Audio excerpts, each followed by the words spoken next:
PPT okay thanks. கிறிஸ்து இயேசுவுக்குள் மிகவும் பிரியமாக அழைக்கப்பட்டு தெரிந்து கொள்ளப்பட்ட அன்பு சகோதர மற்றும் சகோதரிகளே, உங்கள் அனைவருக்கும் நம்முடைய சர்வ வல்லமை கொண்ட பரலோக பிதாவாகிய தேவனுடைய பரிசுத்தம் நிறைந்த நாமத்தினாலும் அவரது ஒரே பேரான குமாரனும் நமது அருமை இரட்சகரும் ராஜாவுமாகிய கிறிஸ்து இயேசுவினுடைய இனிதான நாமத்தினாலும் கிருபை அன்புடன் கூடிய சமாதானமும் உண்டாகி பெருக கடவதாக என்கிற அன்பின் வாழ்த்துக்களோடு அடியேன் சார்ந்திருக்கிறதான பழனி சபையார் மற்றும் திண்டுக்கல் சகோதர சகோதரிகள், மேலும் நாம் ஊழியத்து நிமித்தம் பிரயாணம் செய்கின்ற தமிழ்நாடு மற்றும் பெங்களூர் சகோதர சகோதரிகள் அனைவருடைய அன்பையும் வாழ்த்துக்களையும் இந்த வேளையிலே உங்கள் மத்தியிலே நான் பகிர்ந்து கொள்கிறேன். பிரியமானவர்களே, இன்றைய தினத்தில் சகோதரர் உங்கள் மத்தியிலே சொன்ன வண்ணமாக நாம் தியானிக்க இருக்கின்ற பாடத்தினுடைய தலைப்பு, 2 தலைப்புகள் கொடுக்கலாம். ஒன்று, நெருக்கி ஏவும் கிறிஸ்துவின் அன்பு அல்லது சகோதர அன்பின் ஒருமைப்பாடு. சகோதர அன்பின் ஒருமைப்பாடு என்றே நீங்கள் ஃபைனல் பண்ணிக்கலாம். 2 தலைப்பும் மிகவும் அருமையானது. ஆதார வசனம் வாசிக்க கேட்போம். 2 கொரிந்தியர் 5:14-15. 2 கொரிந்தியர் 5:15. கிறிஸ்துவனுடைய அன்பு எங்களை நெருக்கி ஏவுகிறது, ஏனென்றால் எல்லோருக்காகவும் ஒருவரே மரித்திருக்க எல்லோரும் மரித்தார்கள் என்றும், பிழைத்திருக்கிறவர்கள் இனி தங்களுக்கென்று பிழைத்திராமல் தங்களுக்காக மரித்து எழுந்தவர் என்று பிழைத்திருக்கும்படி அவர் எல்லோருக்காகவும் மரித்தார் என்று நிதானிக்கிறோம். ரொம்ப ஆழமான பொருளை உணர்த்தக்கூடிய ஒரு வசன பகுதி.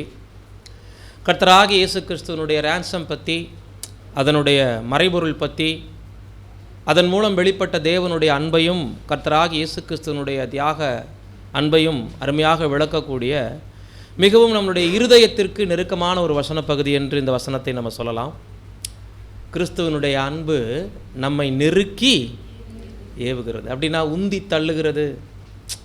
நம்மளை ரொம்ப என்ன பண்ணுது, ஒருவரை ஒருவர் அதிகப்படியான அன்பின் ஒரு பிணைப்புக்குள்ளாக ஒரு உந்து சக்தியாக கிறிஸ்துவனுடைய அன்பு என்ன பண்ணுதாமா காணப்படுகிறது என்று நம்ம பார்க்குறோம். அதனுடைய ரீசன் சொல்கிறாரு, எல்லாருக்காகவும் ஒரே ஒருத்தர் தான் மரிச்சிருக்கிறார். நம்மளை மேற்கொண்டு சிந்திக்க வைக்கிறாரு, அப்படி நம்மளுக்காக மரித்தவரால் தான் நம்ம எல்லாரும் என்ன பண்ணியிருக்கிறோமா பிழைத்திருக்கிறோம். இன்றைக்கி நம்ம எல்லாருக்கும் ஒரு சரீரம் உண்டு, எல்லாருக்கும் அதில் பல வகையான சிந்தனைகள் உண்டு, எல்லாருக்குமே ஒவ்வொரு நோக்கங்கள் இருக்கலாம், விருப்பங்கள் இருக்கலாம், மனதளவில் நம்ம பல்வேறு சூழல்களில் வேறுபடலாம். ரொம்ப ஹைட்டாக வச்சிட்டிங்க. ஆனால் அன்புக்குரிய சகோதர சகோதரிகளே, நம்ம எல்லாரும் யாருக்கு சொந்தம் என்பதை யோசிக்கும்போது ஒரே இரத்தத்தால் மீட்கப்பட்டவர்கள். தோன்ற பண்ணினது ஆதாம்கிட்டருந்து, ஒரே இரத்தத்தால் உருவாக்கப்பட்டது அது பிகினிங், அதை விட்டுடலாம். அதனால் நமக்கு ஜீவன் இல்லை. இன்னொரு இரத்தத்தினால தான் நமக்கு ஜீவன் கிடைச்சிருக்கு. அது கர்த்தராகிய இயேசு கிறிஸ்து சிலுவையில் சிந்தின இரத்தத்தால், ஈடுபலியின் மூலம். இப்போ இனிமேல் பிழைத்திருக்கிறவர்கள் நமக்கென்று என்ன பண்ணுறதில்ல, பிழைத்திராமல் நமக்காக மரித்து எழுந்தவர்க்கென்று பிழைத்திருக்கிறோம். அப்போ சாதாரணமாக சகோதர ஒற்றுமை நமக்குள்ளே உருவாயிராது. எப்படி சிந்திக்க வைக்கணுங்கிற ஒரு மெத்தட் அந்த வசன பகுதியில் அப்போஸ்தலன் என்ன பண்ணியிருக்கிறாரு, கையாண்டிருக்கிறார். நம்ம எல்லாரும் நம்மளுடையவர்கள் இல்லை, ஒருவரால் மீட்கப்பட்டிருக்கோம். அந்த ஒருவரே நமக்காக என்ன பண்ணியிருக்கிறாரு, மரித்திருக்கிறார், எழுந்தும் இருக்கிறார். இனி மரித்திருக்கிற ஒவ்வொருவரும் கிறிஸ்துவுக்குள்ளாக நாமளும் பாவனையாக எழுப்பப்பட்டிருக்கிறோம், பட்டுக்கொண்டு இருக்கிறோம். இனி பிழைத்திருக்கிறவர்கள் யாருக்காக பிழைத்திருக்கிறோம், அவருக்காகவே. எனவே ஒருவரில் ஒருவர் ஊக்கமான அன்பு கூறுவதன் மூலம், சகோதர அன்பை வெளிப்படுத்துவதன் மூலம் நமக்காக ஒருவர் ஜீவன் கொடுத்தார், அதனால் நம்ம இன்றைக்கி மீட்கப்பட்டிருக்கிறோம். நாமும் ஒவ்வொருவருக்கும் ஜீவனை கொடுக்க கடமைப்பட்டிருக்கிறோம். அந்த கடனாளி என்ற வார்த்தை நம்ம மேலே விழுந்திருக்கிற கடமை, பொறுப்பு உணர்ச்சியை நமக்கு வெளிப்படுத்துகிறது. அப்படி பார்க்கும்போது இந்த ஆதார வசனத்தை மையமாக கொண்டு ஆசரிப்பு கூடாரத்திலிருந்து 3 ஸ்தலங்களிலும் சகோதர அன்பை, ஒருமைப்பாடை குறிப்பிடக்கூடிய இதர நிழல்கள். இந்த நிழல்களில் இருந்து நம்மளுடைய ஒற்றுமையை, சகோதர சிநேகத்தை நம்ம பார்க்கலாம். பாடத்தினுடைய பிற்பகுதியில் இன்றைக்கி பெரும்பான்மையாக வேதமானவர்கள் மத்தியில், உடன்படிக்கை பண்ணிட்ட பரிசுத்தவான்கள் மத்தியில் நிறைய டிவிஷன் காணப்படுது. இவ்வளவு சகோதர அன்பு, ஒருமைப்பாட்டை பற்றி வசனங்களும் அருமையான எழுத்துக்களும் இருக்கும் பொழுது ஏன் இத்தனை டிவிஷன், ஏன் சகோதரர்களுக்குள்ள அந்த ஒருமைப்பாடு கெடுது அப்படிங்கிறதுக்கான நியாயமான சில ரீசனும் நம்ம 2வது பகுதியில் பார்க்க போகிறோம். ஒருமைப்பாடு இருக்கணும், பட் ஒருமைப்பாடு சிதையுது அப்படின்னா அதற்கு சரியான காரணங்கள் இருக்கணும். அதை எந்த விஷயத்தை வேதம் அங்கீகரிக்குது, எந்த பிரிவினையை வேதம் அங்கீகரிக்கிறது இல்லை. ஸோ ஒருமைப்பாடு என்பது எதில் இருக்கணும், அதுதான் இந்த பாடத்தினுடைய கான்செப்ட். முதலாவது பிரகாரத்திலே நம்ம ஓப்பனிங்கில் பார்க்குறோம். சகோதர அன்பினுடைய ஒரு ஒருமைப்பாட்டை பிரகாரத்தினுடைய பில்லர்ஸ் எல்லாம் நமக்கு பேசாமல் பேசுகிறது. இந்த பிரகாரத்தை நீங்கள் கவனித்து பார்த்தீங்கன்னா எத்தனை பொருட்கள் இங்கே பயன்படுத்தப்பட்டிருக்குன்னா, சித்தி மரம் முதலாவது, இரண்டாவது வெள்ளி பூண்கள் அல்லது குமிழ்கள் என்று கேப்பில் வரும், மேலே தலைப்பகுதியில் வரும். மூன்றாவதாக காப்பரில் கீழே நிற்கக்கூடிய பாதங்கள், சூஸ். அப்படிங்களா, நம்மலாம் செப்பல் அணிகிற மாதிரி ஒவ்வொரு மரங்களும் பாதங்களில் நிற்கும். நான்காவது, இந்த மரங்கள் லெஃப்ட் அண்ட் ரைட்டில் சாயாதபடிக்கு இழுத்து கட்டப்பட்ட கயிறுகள். ஐந்தாவது, அந்த கயிறுகளை பூமிக்குள்ளாக சொருகப்பட்ட ஒரு காப்பர் பின் மூலமாக, மிகப்பெரிய ஒரு காப்பர் ஊப் மூலமாக இழுத்து கட்டியிருப்பாங்க. ஐந்தாவது, வெள்ளைத்திரை சீலை. புரியுதுங்களா? இந்த மாதிரி 5 மெட்டீரியல்கள் கொண்டு இந்த பிரகாரம் 100 முழ நீளம் 50 முழ அகலத்தில் அசம்பிள் பண்ணப்பட்டது. பட் என்னதான் இருந்தாலும் இந்த பிரகாரத்தில் நீங்கள் கவனித்து பார்க்கும்போது தூண்களுக்கு இடையே இடைவெளி இருக்கிறதை நம்ம பார்க்குறோம். ஒரு தூணும் மற்றொரு தூணுக்கும் இடையில் 5 முழ கேப். So distance. இது நமக்கு எதை காண்பிக்குது அப்படின்னா, பெயர் சபையில் நம்ம காணப்படும் போது நம்ம எல்லாருமே மெய்யான உபதேசத்தை கேட்டு சத்தியத்துக்குள் நம்மளை தயார்படுத்தி கொள்வதற்கு முன்னாடி நம்ம எல்லாருக்குமே பெயர் சபையில் ஒவ்வொரு ஃப்ளாஷ்பேக் இருக்கும். ஒவ்வொரு அமைப்பை சார்ந்தவங்க தான் நம்ம எல்லாருமே. யோசிச்சு பாருங்கள், இப்போ நம்ம பார்க்கக்கூடிய இந்த சகோதர ஸ்நேகமும் அன்பும் அங்கே இருந்ததா? பாஸ்டருக்கே பெரும்பான்மையான விசுவாசிகளுடைய பேர் தெரியாது. உண்மையா இல்லைங்களா? எல்லாருடைய சுகமும் துக்கமும் சகல பேருடைய நன்மையும் தீமையும் ஒவ்வொருத்தரையும் ஒருத்தருக்கு ஒருத்தர் புரிஞ்சுக்கிட்டாங்களா? பரஸ்பரம் இருந்ததா அப்படின்னு கேட்டிங்கன்னா, சில சபைகளில் குறைவான எண்ணிக்கையில் இருக்கவங்க மத்தியில் முகத்தை அதிகமாக பார்த்து பரிச்சயமான சில எண்ணிக்கைகளில் இருக்கக்கூடியவங்க மத்தியில் வேணால் இருக்கலாமே தவிர, ஆயிரக்கணக்கான பிலிவர்ஸை உள்ளடக்கக்கூடிய பெரிய பெரிய பாபிலோனுக்குள்ளே போய் பாருங்கள், அங்கேயே நிறைய ஜாதி மத வித்தியாசம் கூட சொல்லிகிட்ருப்பாங்க. ஸோ தூண்கள் இடைவெளி விட்டு காணப்படுவதில் அருமையான சத்தியம் இருக்குது. சகோதர ஸ்நேகத்தை அந்தளவுக்கு பிரகாரத்தில் இருக்கும்போது நம்ம என்ன பண்ணிக்கலையா? புரிஞ்சுக்கல.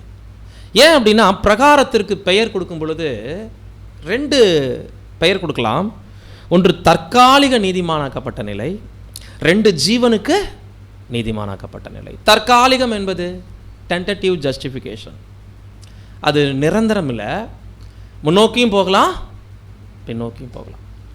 தற்காலிகம் அப்படின்னா இன்னொரு வார்த்தையில் ஆங்கிலத்தில் குறிப்பிடணும்னா டெம்பரரி, பெர்மனெண்ட்டு இன்னும் ஆகலை. அதாவது நிரந்தரத்தை நோக்கிய பயணம், ஆனால் என்ன இல்லை, நிரந்தரம் இல்லை, சுற்றிகிட்டே இருக்கிறோம்.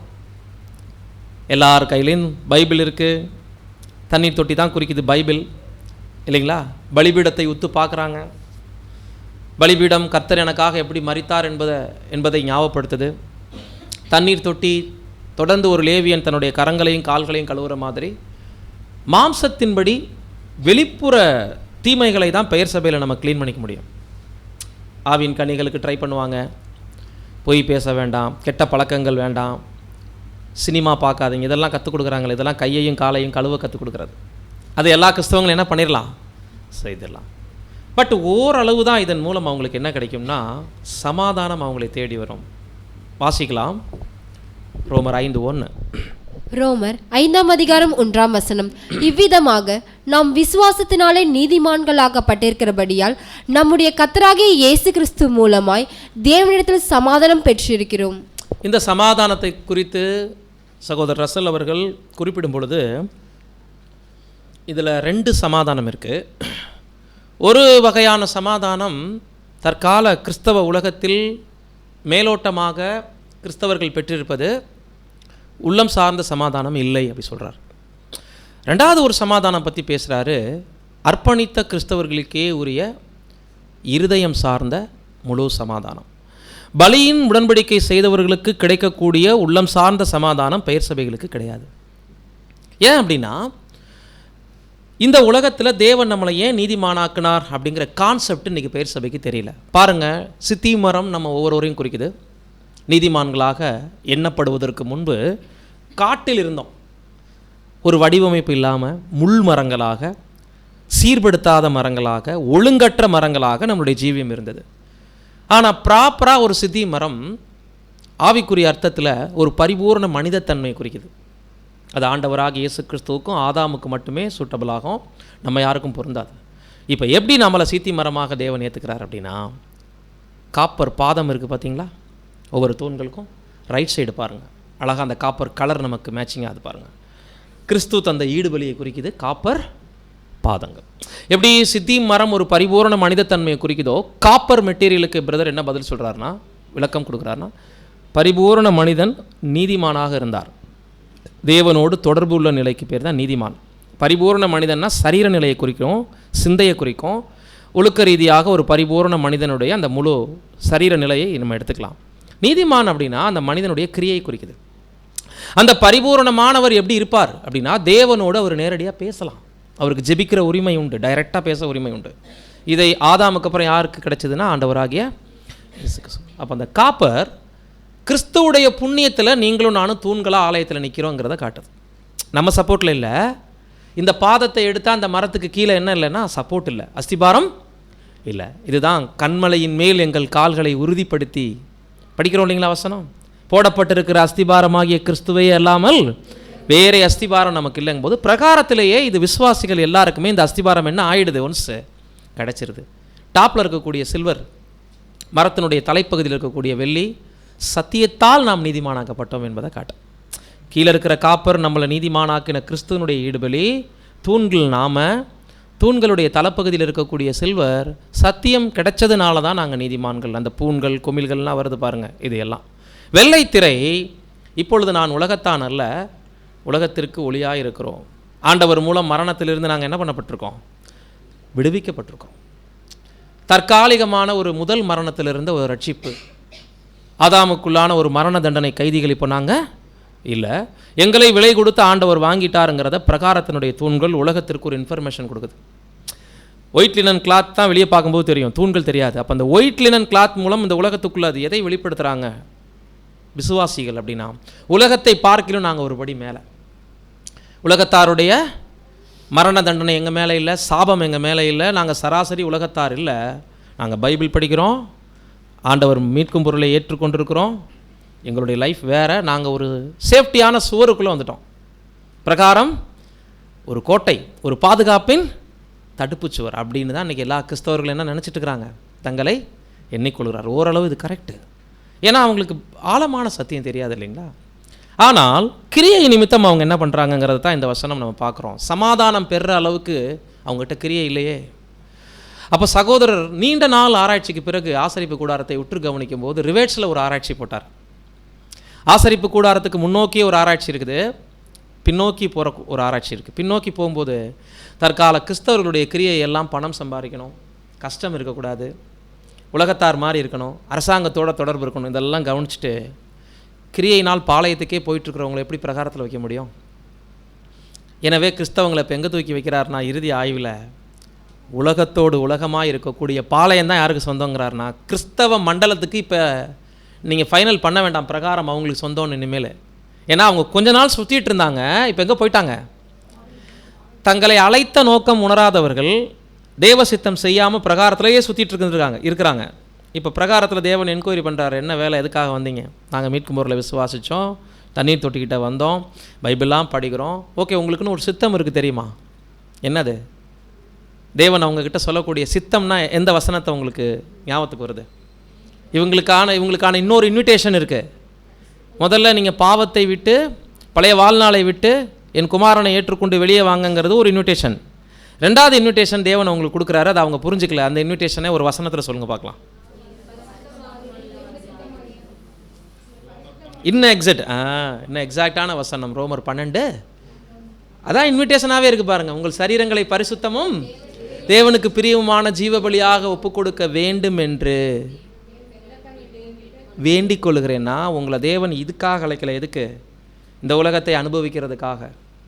இந்த உலகத்திலேயே உங்களுக்கு ஜீவன் கொடுத்து, இங்கேயே உங்களை பாதுகாத்து, இப்படியே இந்த உலகத்தையும் ஆசீர்வாதமாக அனுபவிக்க உங்களை அழைக்கல தேவன். உங்களை நீதிமானாக எதுக்கு ஆக்குனாரோ அந்த லைஃபையே சாக்ரிஃபைஸ் பண்ண தான் கூப்பிட்டுருக்கிறாருன்னு செகண்ட் சத்தம் தான் ஃபாலோ கிளாஸ் மூலமாக வெளிப்படுது. இன்றைக்கி நம்ம கூட சேர்ந்து எவ்வளோ பேர் ஃபாலோ கிளாஸ் கேட்டு போயிட்டாங்க. அவங்களாம் இப்போ எங்கே போயிட்டாங்க? கிரியினால் பாளையத்துக்கு. அப்போ இனிமேல் நம்ம சொந்தக்காரவங்கெல்லாம் ஒருவேளை கிறிஸ்தவங்களாக இருந்தால் நம்ம என்ன நினச்சிக்க வேண்டாம், அவங்கெல்லாம் பிரகாரத்தில் இருக்கிறாங்க, நாம் எங்கே வந்துட்டோம்? பரிசுத்த ஸ்தலத்துக்கு வந்துட்டோன்னு நினச்சிக்க வேண்டாம். எப்போ பேசிக் நாலேஜ் ஒருத்தர் லைஃப்பில் ஏதாவது ஒரு இடத்துல வரும், கண்டிப்பாக ஆழமான பாதைக்கு அவங்கள வழிநடத்தும்படி இந்த நாலேஜ் வரும்போது அதுக்கு ஒபே பண்ணாதவங்க இந்த தற்காலிக நீதிமானாக்கப்படுதலை அந்த இடத்தோட நிறுத்துகிறாங்க. அங்கே நீதியின் வஸ்திரம் அவங்களிடமிருந்து பறிக்கப்பட்டு மீண்டுமாக எங்கே அனுப்பப்படுறாங்களாம்? பாலைது. ஏன்னா நீதியின் வஸ்திரமே சுவிசேஷ யுகத்தில் உடன்படிக்கை செய்கிறவங்களுக்காக ஏற்பாடு தான். அந்த நீதியின் வஸ்திரத்தினுடைய கொள்கையே புரிஞ்சுக்காதவங்களுக்கு எதுக்கு நீதியின் வஸ்திரம்னு சொல்லிட்டு அதை வாங்கிட்டு எங்கே அனுப்பிடுறாராம்? அதனால தான் தற்காலிக நீதிமான்கள்னா ஸ்டாண்டர்டு இது இல்லை. இப்போ நீதியின் வஸ்திரம் உண்மையாகவே வச்சு இந்த வசனத்திற்கு இசைவான சமாதானம் பெற்றவர்கள் யார் தான்? இப்போ ஏன் சத்தமாக தைரியமாக நாங்கள் தான் சவுண்டு, இதுக்கெல்லாம் எனர்ஜியோட சத்தம் வர்றது இல்லையா? நாங்கள் தான் பிரதர் அப்படின்னு என்ன பண்ணணும்? உரிமையோடு சொல்லணும். ஏன்னா நாம் தான் யார்? இந்த சமாதானத்தை பெற்றுக்கொண்டவங்க. தேவ சித்தம் அறிந்து உடன்படிக்கை செய்து ஆண்டவர் இயேசுவினுடைய அடிச்சுவட்டை பின்பற்றும்படி முடிவெடுத்து உள்ளே வந்த நம்ம ஒவ்வொருவரும் தான் உண்மையான பிரகாரத்தின் தூண்கள். நாம் தான் அந்த உலகத்துக்கு வெள்ளை திரையை உயர்த்தி காண்பிக்கிறோம். வெறுமனே ஒரு பெயர் சபை மாதிரி ஒரு அளவான ஒரு விசுவாசத்தில் இல்லை, டீப்பான விசுவாசத்தில் நம்மளை எதுக்கு நீதிமானாக்கினார் என்பதை நன்கு உணர்ந்து இந்த சமாதானத்தை நம்மளுடைய இருதயத்தில் வாங்கியிருக்கோம். ஆனால் பெயர் சபை சொல்லும்போது சகோதரர் ஓரளவு சமாதானம் இருக்கும். ஏன்னா பாவத்தை விடுவது அப்படிங்கிற முயற்சி பெரிய விஷயம், அதை நம்ம குறைவாக மதிப்பிடுறதில்ல. உலகத்தார் மாதிரி விக்கிரகத்தை அவங்க ஆராதிக்கிறதும் இல்லை. இப்படி பைபிள் படித்து புரியுதோ புரியலையோ கொஞ்சம் ஒரு பரிசுத்த வாழ்க்கை வாழ ட்ரை பண்ணும்போது மனுக்குலத்தாரை கம்பேர் பண்ணும்போது அவங்க அளவுக்கு ஆபத்து உங்களுக்கு இல்லைங்கிற ஓரளவு சமாதானத்தை என்ன பண்ணுறாங்க? பெற்றுக்கொள்கிறாங்க. ஆனால் எல்லா புத்திக்கும் மேலான தேவ சமாதானம்ன்ற ஒரு வார்த்தை யாருக்கு மட்டும்தான் பொருந்தோம்? நமக்கு தான். நம்மளையும் கூட யாருக்கு தெரியுங்களா? சத்தியத்தை தெளிந்த புத்தி விழாவில் வாங்கியிருக்கிறவங்களுக்கு. அப்படின்னா இப்போ இங்கே ஒரு கேள்வி எழும்புது, இங்கேயும் என்ன ஆக வாய்ப்பு இருக்குது? நீதிமானாக்கப்படுதல் நம்மளை விட்டு இங்கே உள்ளே வந்துட்டு நீதிமானாக்கப்பட்டுட்டோம், உடன்படிக்கை செஞ்சிட்டோங்கிறது கூட நமக்கு சேஃப்டி கிடையாது. இங்கேயும் கிரியை செய்யலைன்னா, உடன்படிக்கைக்கு ஏற்ற வாழ்க்கை முறை இல்லைன்னா இங்கே இருந்தும் பிரகாரத்துக்கு அனுப்பப்படுவோமா? பிரகாரத்தில் இருந்தவங்க எங்கே போகிறாங்க? பரிசுத்த ஸ்தலத்தில் இருக்கிறவங்க எங்கே போவாங்களாம்? அப்போ எல்லா இடத்துலையுமே நீதிமான் ஆக்கப்படுதல் என்பது ஒரு நேரத்தில் கொடுத்துட்டு தேவன் அதை கன்ஃபார்ம் ஆக்குறதில்ல, அதை வச்சிருக்கிறாங்க உடன்படிக்கை செய்கிற வரைக்கும். மிஸ்யூஸ் பண்ணுறவங்கள வெளியே அனுப்பிடுறாரு. உடன்படிக்கை செஞ்சும் மிஸ்யூஸ் பண்ணுறவங்கள மறுபடியும் எங்கே அனுப்புகிறாரு? பிரகாரத்துக்கு அனுப்பி அவங்க தான் திரள் கூட்டமாகிறது எதிர்காலத்தில். புரியுதுங்களா? இது தனி பாடம். இந்த பாடத்துக்கான ஜஸ்ட் ஒரு முன்னுரையாக இதை உங்கள் மத்தியில் சொல்லிகிட்ருக்கோம். ஆக பிரகாரத்தினுடைய தூண்கள் ஒரு கிறிஸ்தவர்களுடைய ஆரம்ப நிலையிலிருந்து அவங்க பலியினால் உடன்படிக்கை பண்ணுற வரைக்கும் இருக்கக்கூடிய காலகட்டத்தை நமக்கு காண்பிக்குது. அவ்வளோதான். இப்போ ஆழமான விஷயம் எங்கே இருக்குது? அதை கடந்து தண்ணீர் தொட்டியை தாண்டி என்ன தெரியுது? பரிசுத்த ஸ்தலத்தினுடைய நுழைவு ஸ்க்ரீன் 10 முழ உயரமாகுது. இப்போ இவ்வளோ நாளாக வெளியே நிற்கக்கூடிய 5 முழ உயரமான திரை இப்போ என்ன ஆகுது? 10 மாறுது. இதே விசுவாசிகளுக்கு மலைப்பு டபுள் ஆகுது. பிரச்சனைகள் என்ன ஆகுது? சின்னதாக உயரம் இருக்கிற வரைக்கும் என்ன பண்ணியாச்சு? உள்ளே நுழைஞ்சு வந்தாச்சு. இப்போ உயரம் எப்படி இருக்குது? இதை சகோதரர் அழகாக சுவாரஸ்யமாக சொல்லும்போது பெயர் சபையினுடைய மாம்சத்தின் பார்வை அப்படிங்கிறாரு. பரிசுத்த ஸ்தலத்தினுடைய திரை நமக்கு மாம்சத்தின் நோக்கத்தை வெட்டி எறிகிறது, மாம்ச சிந்தையை பலி செலுத்துறது. பெயர் சபைக்கு இதுதான் மாம்சத்தின் மலைப்பு. ஐயோயோ இதா, நான் எப்படி இதுக்குள்ளே போய் இதுக்கு மேலே நாங்கள் பரலோகம்னா கொஞ்சம் ஈஸியாக கிடச்சிரும்னு நினச்சோம், அதை ஜம்ப் பண்ணி அங்கிட்டு போகலான்னு நினச்சோம், இப்படி ஒரு ஸ்தலம் உள்ளே இருக்குதே அப்படின்னு யோசிச்சுட்டு இருக்கிறாங்க. அவங்க பிரகாரத்தில் சுற்றுவாங்களாம், இல்லை நிறையா மீட்டிங்ஸ்லாம் அட்டன் பண்ணுவாங்க. ஆனால் கஷ்டம் மட்டும் என்ன பண்ணிடக்கூடாது? வந்துடக்கூடாது. இன்னும் சொல்லப்போனால் பரிசுத்த ஸ்தலம்ங்கிற ஒரு கான்செப்டே இல்லாமல் மகா பரிசுத்த ஸ்தலத்துக்கு போகிறவங்க தான் நம்ம பெயர் சபை விசுவாசிங்க. அப்போ இதுதான் ஒரு லேவியனுக்கு மலைப்பு அப்படிங்கிறார். அதாவது மாம்ச சிந்தை. ஜென்ம சுபாவம் உள்ள மனிதனோ ஆவிக்குரியவைகளை ஏற்றுக்கொள்ளான், அது அவனுக்கு பைத்தியமாக தோன்றுங்கிற வசனத்தை பெயர் சபைக்கு தான் எழுதுறாரு பிரதர் டீப்பா, உலகத்தானுக்கு சொல்கிறதில்ல. ஆனால் ஆவிக்குரியவன் எல்லாவற்றையும் ஆவிக்குரியவைகளோடு நிதானித்தருகிறான், மற்றொருவராலும் அவன் நிதானிக்கப்படாது இருக்கிறான். இப்போ பரிசுத்த ஸ்தலம் உடன்படிக்கை வாழ்க்கையை மேற்கொண்டு நமக்கு என்ன ஆகுதுன்னா அதிகமாக காண்பிக்குது. சகோதர அன்பையும் ஸ்நேகத்தையும் நெருக்கத்தையும் கூட்டி வழங்கக்கூடிய ஒரு இடமாக காணப்படும். பாருங்கள், இங்கே திரையை ஓப்பன் செய்துட்டு பரிசுத்த ஸ்தலத்துக்குள் இருக்கக்கூடிய அந்த விஷயங்களை நமக்கு காமிச்சிருக்கிறாங்க பிக்சரில். உள்ளே இருக்கக்கூடிய பலகைகள் கவனிச்சிங்களா? தூண்களை விட்டுருங்க, தூண்கள் என்ட்ரன்ஸ் அதை விட்டுருங்க. பலகைகள் சட்டங்கள்லாம் எப்படி இருக்குது? 5 முழம் இடைவெளி விட்டு பிரகாரத்தின் தூண்கள்லாம் டிஸ்டன்ஸோடு நின்றுச்சு. இது என்னதான் பெயர் சபையில் நம்ம நீதிமானாக்கப்பட்டாலும் சகோதர ஸ்நேகம் ஒற்றுமை அங்கே அந்தளவுக்கு உருவாகாது. காரணம், ரேன்சம் பற்றின புரிதல் ஒரு அளவுக்கு தான் இருக்கும். அங்கே ரேன்சம் பற்றின வெளிச்சம் குறைவாக இருக்கக்கூடிய இடத்துல சகோதர ஸ்நேகத்தையும் ஒருமைப்பாட்டையும் ஃபார்மாலிட்டியாக தான் நம்ம எதிர்பார்க்க முடியும், வாயளவில் தான் எதிர்பார்க்க முடியும். நீங்களும் நானும் ஈடுபலியின் புண்ணியத்தின் மகத்துவத்தை நன்கு ஸ்கேன் பண்ணி பார்த்தவங்க. அதுக்குள்ளே நம்மளுடைய இப்போ பார்ட்னர்ஷிப் வரைக்கும் என்ன நமக்கு தெரியும்? பாவ நிவாரண பலியின் பங்கு என்ன, ராஜ்யத்தின் பிள்ளைகளுடைய நிலை என்ன, வரப்போகிற ராஜ்யம் எப்படி இருக்கும்னு ஈடுபலியினால் உண்டான மகத்துவமான ஏராளமான சத்தியங்களை ருசி பார்த்ததுனால தூண்களாக நம்ம தனித்தனியாக இனிமேல் நிற்க வேண்டியதில்லை. இப்போ மரங்கள் எல்லாம் என்ன ஆகுது? நெருங்குது. பாருங்கள் அடுத்த பிக்சரில் மரம் எப்படி சட்டமாக இணைக்கப்பட்டிருக்கு பாருங்கள். அப்படி வசனத்தை வாசிக்கலாம். யாத்திராகமம் 26 தொடங்கி. யாத்திராகமம் 26ஆம் அதிகாரம் 26ஆம் வசனங்கள் முதல். சீத்திம் மரத்தால் வாசஸ்தலத்தின் ஒரு பக்கத்து பலகைக்கு 5 தாழ்பால்களையும். கொஞ்சம் நிறுத்தி படிச்சிங்கன்னா நல்லாயிருக்கும், கடன்னு ஓடுற மாதிரி இருக்கு. சீத்திம் மரத்தால் வாசஸ்தலத்தின் ஒரு பக்கத்து பலகைகளுக்கு 5 தாழ்பால்களையும், வாசஸ்தலத்தின் மறுபக்கத்து பலகைகளுக்கு 5 தாழ்பால்களையும், வாசஸ்தலத்தின் மேற்புறமான பின்பக்கத்து பலகைகளுக்கு 5 தாழ்பால்களையும் பண்ணுவாயாக. நடு தாழ்பால் ஒரு முனை தொடங்கி மறுமுனை மட்டும் பலகைகளின் மையத்தில் உருவ பாய்ச்சப்பட்டிருக்க வேண்டும். பரிசுத்த ஸ்தலம், மகா பரிசுத்த ஸ்தலத்தினுடைய 3 டைரக்ஷன் உங்களுக்கு இங்கே காண்பிக்கப்பட்டிருக்கு. கவனிச்சிங்களா? மேற்கு மகா பரிசுத்த ஸ்தலத்தினுடைய திசை, வடக்கு தெற்கு. கிழக்கு பக்கம் தேவையில்லை, அங்கே என்ன வந்துடும்? ஸ்க்ரீனு. பரிசுத்த ஸ்தலத்தினுடைய என்ட்ரன்ஸ் உங்களுக்கு புரியுது இல்லைங்களா? அதை பார்க்கும்போது அந்த பிக்சருடைய தன்மை. இதை எப்படி அசம்பிள் பண்ணியிருக்காங்க பாருங்கள். பலகைகளை எல்லாம் ஒன்றா இணைக்கிறதுக்கு தாழ்பால்கள் கொடுத்துருக்குறாங்க. மொத்தம் எத்தனை தாழ்பால்களாம்? 5 தாழ்பால்கள். 5ல் மேலே 2 கீழே 2 சம அளவாக இருக்கும். அது ஒரு ஆரம்பம் தொடங்கி முடிவு வரைக்கும் இருக்காது. 4 தாழ்பால் குறைவானதாக இருக்கும். ஆரம்பம் தொடங்கி முடிவு வரைக்கும் இருக்காது, குறைஞ்சிருக்கும்.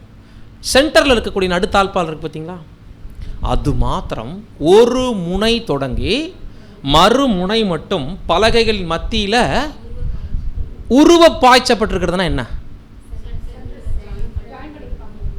கரெக்டாக சொல்லுங்கள். ஜாயிண்ட்டு எல்லாத்துக்கும் தான் ஜாயிண்ட் வருது. உருவ பாய்ச்சப்படுவதற்கும் ஒவ்வொரு பலகைகளையும் குடைந்து ஊடுருவி போகும். புரியுதுங்களா? இப்போ 4 தாழ்பால்கள், இப்போ நம்ம கதவுக்கெல்லாம் பெரிய பெரிய தாழ்பால்கள் போட்டு நிறுத்துறாங்கல்ல, அந்த மாதிரி வெளிப்புறம் தெரியும், வளையங்கள் கொடுத்து அப்படி அசம்பிள் பண்ணியிருக்காங்க. ஒரு தாழ்பால் இந்த எல்லா பலகைகளையும் ரொம்ப நேர்கோட்டில் வைக்கிறதுக்காக பலகைகளுக்குள்ளாக உருவ குடைஞ்சு என்ன பண்ணிகிட்ருக்கோம்? என்ன ஒர்க்கு பார்த்தீங்களா? அதை தங்கத்தில் போட்டு கவர் பண்ணி, சித்தி மரத்தில் பெரிய ராடு, அதை தங்கத்தில் கவர் பண்ணி அந்த ராடை தான் என்ன பண்ணுறாங்க, நம்ம பஸ்ஸில் எல்லாம் அப்படி கம்பி பிடிச்சிட்டு வரோம்ல, அது மாதிரி பெரிய பைப் என்ன ஆகிட்டுருக்கு, பலகைக்கு நடுவில் போயிட்டுருக்கு. அது மாதிரி வெளியில் 4 பைப்பு, உள்ள ஒரு பைப், சுற்றுக்கு சுற்று அந்த மாதிரி போகும். இதை சகோதரர் நமக்கு பாருங்கள், இந்த பிக்சர் கூட உங்களுக்கு பாருங்கள், ரொம்ப அழகாக புரியுதுங்களா? 4 ராடு எப்படி இருக்குது?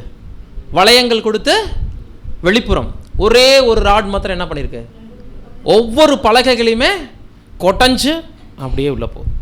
இதுக்கு சகோதரர் கொடுக்கக்கூடிய விளக்கம் ரொம்ப அழகாக இருக்குது பாருங்கள். ஒவ்வொரு தாழ்பால்களுமே முதலாவது கிறிஸ்து சபையின் மீது வைத்த அன்பு மற்றும் முழு உலகத்திற்காகவும் அவர் கொடுத்துட்ட ஜீவன் மூலம் வெளிப்பட்ட அன்பு. ஏன்னா அவர் ஜீவன் கொடுத்ததுனால தான் அன்பு என்னதுன்ட்டு நமக்கு தெரியும். அப்போ தாழ்பால்களை எப்படி சொல்கிறாரு? கிறிஸ்து சபையின் மீதும் சகல உலகத்தின் மீதும் வைத்த அன்பு காமனாக பொதுவாக கொடுக்கக்கூடிய விஷயம். ரெண்டாவது, இந்த பலகைகள் பாதகங்கள் இது எல்லாமே நம்மையும் சேர்த்து குறிக்கிறதுனால கிறிஸ்துவை உடையவர்கள் மூலம் வெளிப்படுத்தப்படும் கிறிஸ்துவின் அன்பு. கிறிஸ்துவை உடையவர்களின் அன்புன்னு சொல்லியிருக்கலாம் இல்லையா? கிறிஸ்துவை உடையவர்களால் வெளிப்படுத்தப்படும் கிறிஸ்துவின் அன்பு. என்ன டிஃப்ரெண்ட் உங்களுக்கு தெரியுதுங்களா? ஒரு இப்போ இந்த தாழ்பால்கள் எல்லாம் கிறிஸ்துவனுடைய அன்புன்னு சொல்லிட்டு பரிசுத்தவான்களின் அன்பையும் குறிக்குதுன்னு இப்படி செப்பரேட்டாக சொல்லியிருக்கலாம் இல்லைங்களா? கிறிஸ்துவின் அன்பு கிறிஸ்தவர்கள் மூலம் வெளிப்படுத்தப்படும் கிறிஸ்துவின் அன்புனாலே அங்கே என்ன இல்லைன்னு அர்த்தம்? நம்மக்கிட்ட எந்த அன்பையும் நம்மளால் தனிப்பட்ட விதத்தில் அவரை இல்லாமல் வெளிப்படுத்தவே முடியாது, தெரியாது நமக்கு. ஏன்னா வீழ்ந்து போன சுபாவத்தில் அன்பு இன்னதென்று தெரியாமல் தனிஞ்சு போன நிலையில் சுயநலத்தால் ஊறி போயிருந்த ரத்தம் நம்ம உடம்புலலாம் ஓடுறது. ஆண்டவர் மாத்திரம் அன்பின் முன்மாதிரியை காண்பிக்கலைன்னா இன்னைக்கு ஒருவருக்கொருவர் அன்பு கூறுவது நம்ம விஷயத்தில் என்ன இல்லைங்க, சாத்தியமே கிடையாது.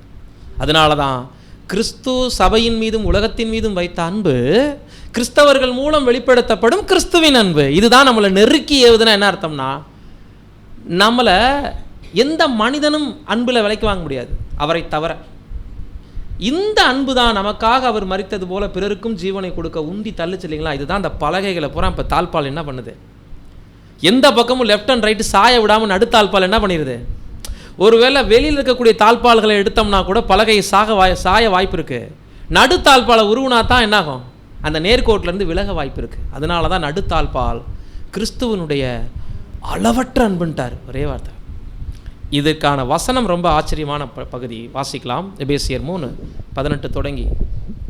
எபேசியர் 3:18 முதல், சகல பரிசுத்தவான்களோடும் கூட கிறிஸ்துவனுடைய அன்பின் அகலமும் நீளமும் ஆழமும் உயரமும் இன்னதென்று உணர்ந்து அறிவிக்கெட்டாத அந்த அன்பை அறிந்து கொள்ள வல்லவர்களாகவும் தேவனுடைய சகல பரிபூரணத்தாலும் நிறையப்படவும் அவர் தமது மகிமையினுடைய ஐஸ்வர்யத்தின்படியே உங்களுக்கு அனுகிரகம் பண்ண வேண்டும் என்று வேண்டிக் கொள்கிறேன். ஆமாம், இந்த அன்புக்கு அகலம் இருக்கு, நீளம் இருக்கு, ஆழமும் இருக்கு, உயரம் இருக்கு. ஆனால் இந்த எந்த அளவுகளையும் நம்ம என்ன பண்ண முடியாதுன்ட்டாரு, நம்ம அறிவுக்கு எட்டாதுன்ட்டார்னால என்ன அர்த்தம், இதை தேவனுடைய வார்த்தைகளை படிப்பதின் மூலம் நாளுக்கு நாள் நம்முடைய மனது புதிதாவதன் மூலம் குறைந்தபட்ச அறிவாக மாம்சத்தில் இருக்கிற வரைக்கும் எவ்வளவு நம்மளுடைய மைண்டுக்கு கெப்பாசிட்டியோ அந்த அளவுக்கு தான் உணர்ந்து கொள்ள முடியுமே தவிர இந்த ஆழத்துக்குள்ளேயும் நீளத்துக்குள்ளேயும் உயரத்துக்குள்ளேயும் அகலத்துக்குள்ளேயும் கரை கடந்து போய் முத்தெடுக்க நம்மளால் முடியாது. ஏன்னா இந்த அன்பை கிரகிக்க முடியாது. அப்போ தேவனுடைய அன்பை, கிறிஸ்துவனுடைய அன்பின் ஆழம் அகலம் நீளத்தையே நமக்கு அறிவு கெட்டாததுன்னு சொல்லும்போது பிதாவாகிய தேவனுடைய அன்பின் ஆழம் அகலம் நீளம் அதை கிட்டக்கே நம்ம என்ன பண்ண முடியாது, யோசிக்க கூட முடியாது. ஆனால் அந்த சகல பரிபூரணத்தினாலும் நிறையிறதுக்கு ட்ரை பண்ணலான்னு சொல்கிறாரு. அவர் நமக்கு நிச்சயமாக என்ன பண்ணுவார், அதுக்காக அனுக்கிரகம் பண்ணுவார், கிருபை செய்வார் அப்படின்னு இங்கே சொல்ல வர்றார். ஆக பிரகாரத்தில் காணப்பட்ட நமது வாழ்க்கை ஓரளவு விசுவாசிகள் என்ற ஒரு சொந்தங்களோடு உலகத்தாருக்கு அப்பாற்பட்டவர்கள் என்ற ஒரு நிலையோடு ஆரம்பகட்ட ஆசீர்வாதத்துக்குள்ளே நம்மளை கொண்டு வந்தாலும் தூண்கள் கைகோர்த்து நிற்கிது தான், மாற்றுக்கருத்து இல்லை. வெள்ளைத்திரையை உயர்த்தி பிடிச்சிருக்காங்க தான், மாற்றுக்கருத்து இல்லை. ஆனால் தேவ சித்தம் செய்யாத வரைக்கும் அந்த நீதியின் வஸ்திரம் அவர்களுக்கு நிரந்தரமானதில்லை. அதனால தான் அங்கே சகோதர ஸ்நேகத்திற்குள்ள அவங்களால என்ன பண்ண முடியலன்னா கம்ப்ளீட்டாக ஒரு அன்பை பரிமாறிக்கொள்ளவும் முடியல. ஆனால் இங்கே கிறிஸ்துவின் அன்பு உடன்படிக்கையை நன்கு புரிந்து கொண்டு செய்தவர்களுக்குள்ள நிச்சயம் நெருக்கிறோம். யார் ஒருவர் சத்தியத்தை சத்தியமாக புரிந்திருக்கிறார்களோ அவங்க தேவனுடைய அன்பில் கிறிஸ்துவனுடைய அன்பில் ஒருபோதும் தோற்று போகிறதுக்கு வாய்ப்பே இல்லை. என்ன சோதனை வரட்டும், எவ்வளோ பரீட்சைகள் நிற்கட்டும், எவ்வளோ அவமானங்கள் வரட்டும், புறக்கணிப்புகள் வரட்டும், சபை மத்தியில் நம்மளை எல்லாம் மறந்து கூட போகலாம், அப்படி கூட வச்சுக்கோங்களேன், நன்றி மறந்து கூட போகலாம். அந்த மாதிரி சூழல் வந்தாலும் கிறிஸ்துவை உடையவர்கள் தங்களுடைய அன்பில் எங்களுக்குள் அந்த ஊடுருவப்பட்ட அந்த தாழ்பால் இருக்குது, இந்த அன்பு எங்களுக்குள்ளே கிரியை செய்துன்னு எப்போதுமே அந்த அன்புக்குள்ளாக நெருக்கப்பட்டவர்களாக ஒருமைப்பாட்டுடன். ஏன்னா இதுக்கு காரணம் அந்த சத்தியம்தான். சத்தியம் எந்த அளவுக்கு ஒரு பரிசுத்தவானுடைய உள்ளத்தில் காணப்படுதோ, கிறிஸ்துவனுடைய சிந்தை எந்த அளவுக்கு அதிகமாக நிறைந்து காணப்படுதோ, எந்த சூழலிலும் ஊக்கமான அன்பு கூற அவங்க ரெடியாக இருப்பாங்க. இதைத்தான் யோவானில் நம்ம 1 யோவானில் வாசிக்கிறோம். 3:16. 1 யோவான் 3:16 அவர் தம்முடைய ஜீவனை நமக்காக கொடுத்ததினாலே அன்பு இன்னதென்று அறிந்திருக்கிறோம். நாமும் சகோதரருக்காக ஜீவனை கொடுக்க கடன்களாய் இருக்கிறோம். ஆமாம், அப்போ அந்த ஜீவனை அவர் கொடுத்துட்டார். முன்னாடியே நம்ம பார்த்தோம். இதனால் அன்பு இன்னதென்று தெரிஞ்சுக்கிட்டோம். ஆனால் அடுத்து நம்ம வசம் கொடுக்கப்பட்டிருக்கக்கூடிய மிகப்பெரிய பொறுப்பு என்னென்னா, அவரை போல உங்களுக்கு கிடைச்சிட்ட ஜீவனை உங்கள் சகோதர சகோதரிகளுக்காக கொடுக்குற வாய்ப்பு இப்போ உங்களுக்கு இருக்குது. 6th வால்யூம் நீங்கள்லாம் படிச்சிருப்பீங்க. எப்படியெல்லாம் பலியை ஏறெடுக்க முடியும், சபை மத்தியில், பரிசுத்தவான்கள் மத்தியில், சகோதர சகோதரிகள் மத்தியில் ஜீவன் கொடுக்குற வாய்ப்பை எப்படிலாம் நம்ம தேட முடியும்? ஒருவர் பாரத்தை ஒருவர் சுமப்பது, ஒருவர் குறைவில் ஒருவர் உதவுவது, எல்லாருக்காகவும் நம்ம ஜெபிப்பது, எந்த நேரமும் பரிசுத்தவான்களை ஊக்கப்படுத்துவது, ஆவிக்குரிய கூடுகையில் பங்கெடுப்பது, இது எல்லாம் எக்ஸட்ரா எக்ஸட்ரா ஜீவனை கொடுக்கறதுல சமயம் கிடைக்கும் போதெல்லாம் மற்றவர்களுக்கும் சரி, விசேஷமாக விசுவாச குடும்பத்தாரோடு நாம் காணப்படக்கூடிய உறவு, ஐக்கியம், எந்த ஒரு இழப்பின் மத்தியிலையும் கூட நம்மளுடைய ஜீவன் மைனஸ் ஆகிறது உடன்படிக்கையினுடைய ஒரு பார்ட். ஜீவன் மைனஸ் ஆகிறதுனா என்னங்க? ஜீவனை இந்த பூமிக்குரிய வாழ்க்கையில் அனுபவிங்கன்னு தேவன் கொடுத்துருந்தாருன்னா நம்ம மாம்சத்துக்கும் நம்ம உணர்ச்சிகளுக்கும் பாதிப்புகள் வராது. எப்படி கொடுத்துருந்தாருன்னா, பூமிக்குரிய லைஃப் வாழுங்க அப்படின்னா நம்ம எதையும் தியாகம் செய்ய வேண்டியதில்லை. இப்போ நம்ம ஜீவன் பெற்றுட்டோம் இல்லைங்களா? இந்த பெற்றுக்கொண்ட ஜீவனை யாருக்கே மறுபடியும் கொடுக்க சொல்லிட்டாருன்னா தேவனுக்கே, கர்த்தருக்கே.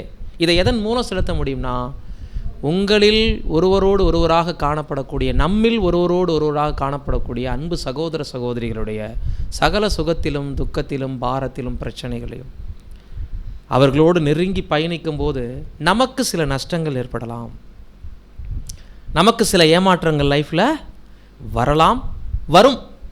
இப்போ ஆண்டவர் தன்னுடைய ஜீவனை பரிபூர்ணத்தில் தொடங்கி பரிபூர்ணத்தில் முடித்தாரா கல்வாரியில்? அப்படின்னா பரிபூரண ஜீவிய உரிமை படிப்படியாக அர்ப்பணத்தில் போய்கிட்டே இருந்துச்சு. கல்வாரியில் முடித்தார், ஞானஸ்தானத்தில் தொடங்கினார். பரிபூர்ண ஜீவனை பலி செலுத்த தொடங்கின இடம் ஞானஸ்தானம். இப்போ சிலுவையில் அவர் எவ்வளோ டயர்டாக இருந்தார், அப்போ அங்கே எப்படி இல்லை அவர் ஞானஸ்தானம் எடுக்கும்போது இருந்த ஹெல்த்து, பிதாவே என் ஆவியை இடத்துல ஒப்படைக்கிறேன்னு சொல்லும்போது இருந்ததா? ஏன் இல்லை அப்படின்னா, ஆதாமுக்கு எங்கே இருந்தே தனது ஜீவ உரிமையை கொடுக்க ஆரம்பிச்சிருக்கிறாரு ஞானஸ்நானத்தில். அது முழுமை அடைந்த இடம் கல்வாரியில். இப்போ நமது உடன்படிக்கை லைஃபு ஒரு வேளை ஸ்மூத்தாக போகுது, எந்த எதிர்ப்புகளும் இல்லை, பாடுகளும் இல்லை, புறக்கணிப்புகள் இல்லை, பிரச்சனையே இல்லை. அப்படின்னா ஜீவனை பலி செலுத்திட்டு இருக்கிறோன்னு அர்த்தமா? இல்லை 1000 ஆண்டு அரசாட்சியில் வந்துடலான்னு பெயர் சபை ஒரு கான்செப்டில் இருக்காங்க, அந்த மாதிரி போயிடுறோன்னு அர்த்தமா? அப்படின்னா உண்மையிலேயே சகோதரர் ரசல் குறிப்பிடும்போது இன்றைக்கி உள்ள பெயர் சபை அமைப்பு எல்லாமே 1000 ஆண்டுக்கு தான் தங்களை ரெடி பண்ணிகிட்ருக்காங்க. கண்ணுக்கு தெரிய ராஜ்யத்துக்கு வந்து இதே மாதிரி வாழ்க்கையை அவங்களுக்கு கை கொடுக்கும் இல்லைங்களா? நம்ம அப்படி இல்லை. தேவனோடு உடன்படிக்கை செய்திருக்கிறோம் என்கின்றதனுடைய எவிடன்ஸே தினசரி இந்த மாம்சத்திற்கு பெயின் இருக்கணும். மாம்சம் தினசரி என்ன பண்ணணுங்க? மறிக்கணும். எப்படி மறிக்கும் மாம்சம்? எதனால் மறிக்கும்? சொல்லுங்க. சாதகமற்ற சூழலால், புரியுதுங்களா? தவறான புரிந்து கொள்ளுதலால், நிறைய பிரச்சனைகளால், போராட்டங்களால் மட்டும்தான். குறிப்பாக ஒருமனப்பாடோடு கூடி வந்திருக்கக்கூடிய சகோதர சகோதரிகள் மத்தியில் பல்வேறு தரப்பட்ட குணலட்சணங்கள் இருக்கு இல்லைங்களா நமக்குள்ளேயும்? யோவான், பேதுரு, யாக்கோபு 3 பேர் ஒரு கேட்டகரி. அதில் யோவானை தனியாக வச்சுருக்கிறார் ஆண்டவர். பாக்கி 9 பேர் அவ்வளோ க்ளோஸாக இல்லை. அப்போ 12 பேர்த்துக்குள்ளே என்ன இருக்குது? பார்சியாலிட்டி இல்லை, வித்தியாசங்கள் இருக்குது. இப்போ நம்ம மத்தியிலையும் சமமான அளவில் உடன்படிக்கை, சத்தியத்தை எல்லாருக்கும் பேலன்ஸாக புரிஞ்சு கொள்ளக்கூடிய மனநிலை இருந்துச்சுன்னா பிரச்சனைகளே இல்லை, வராது. இப்போ யாரை கொண்டு தான் தேவன் யாரை புறமிடுறாரு?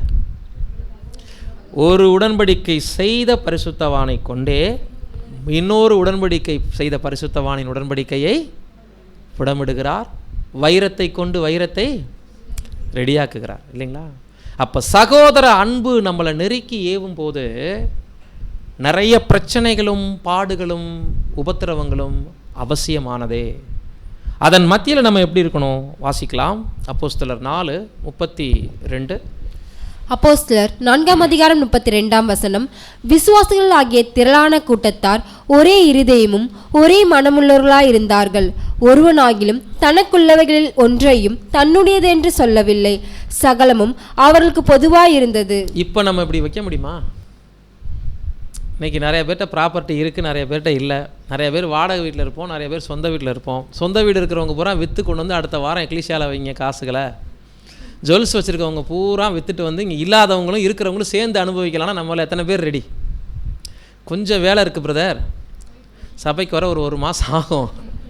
அப்படின்னு சொல்லிட்டு சொந்தக்காரங்க ஊருக்கு அங்கங்கே போயிடுவாங்க. இன்றைக்கி நிலமை அப்படி தான் இருக்குது. ஆனால் இதை ஏன் ஆதி அப்போஸ்தலர்கள் செஞ்சாங்கன்னா, 2ஆம் வருகை குயிக்காக வந்துடும்னு சொன்னனால நிலங்களும் வேணாம், வீடுகளும் வேணாம், ஆடு மாடுகளும் வேணாம், எல்லாம் விற்றுட்டாங்க. விற்று கொண்டு வந்து எங்கே வச்சுட்டாங்க?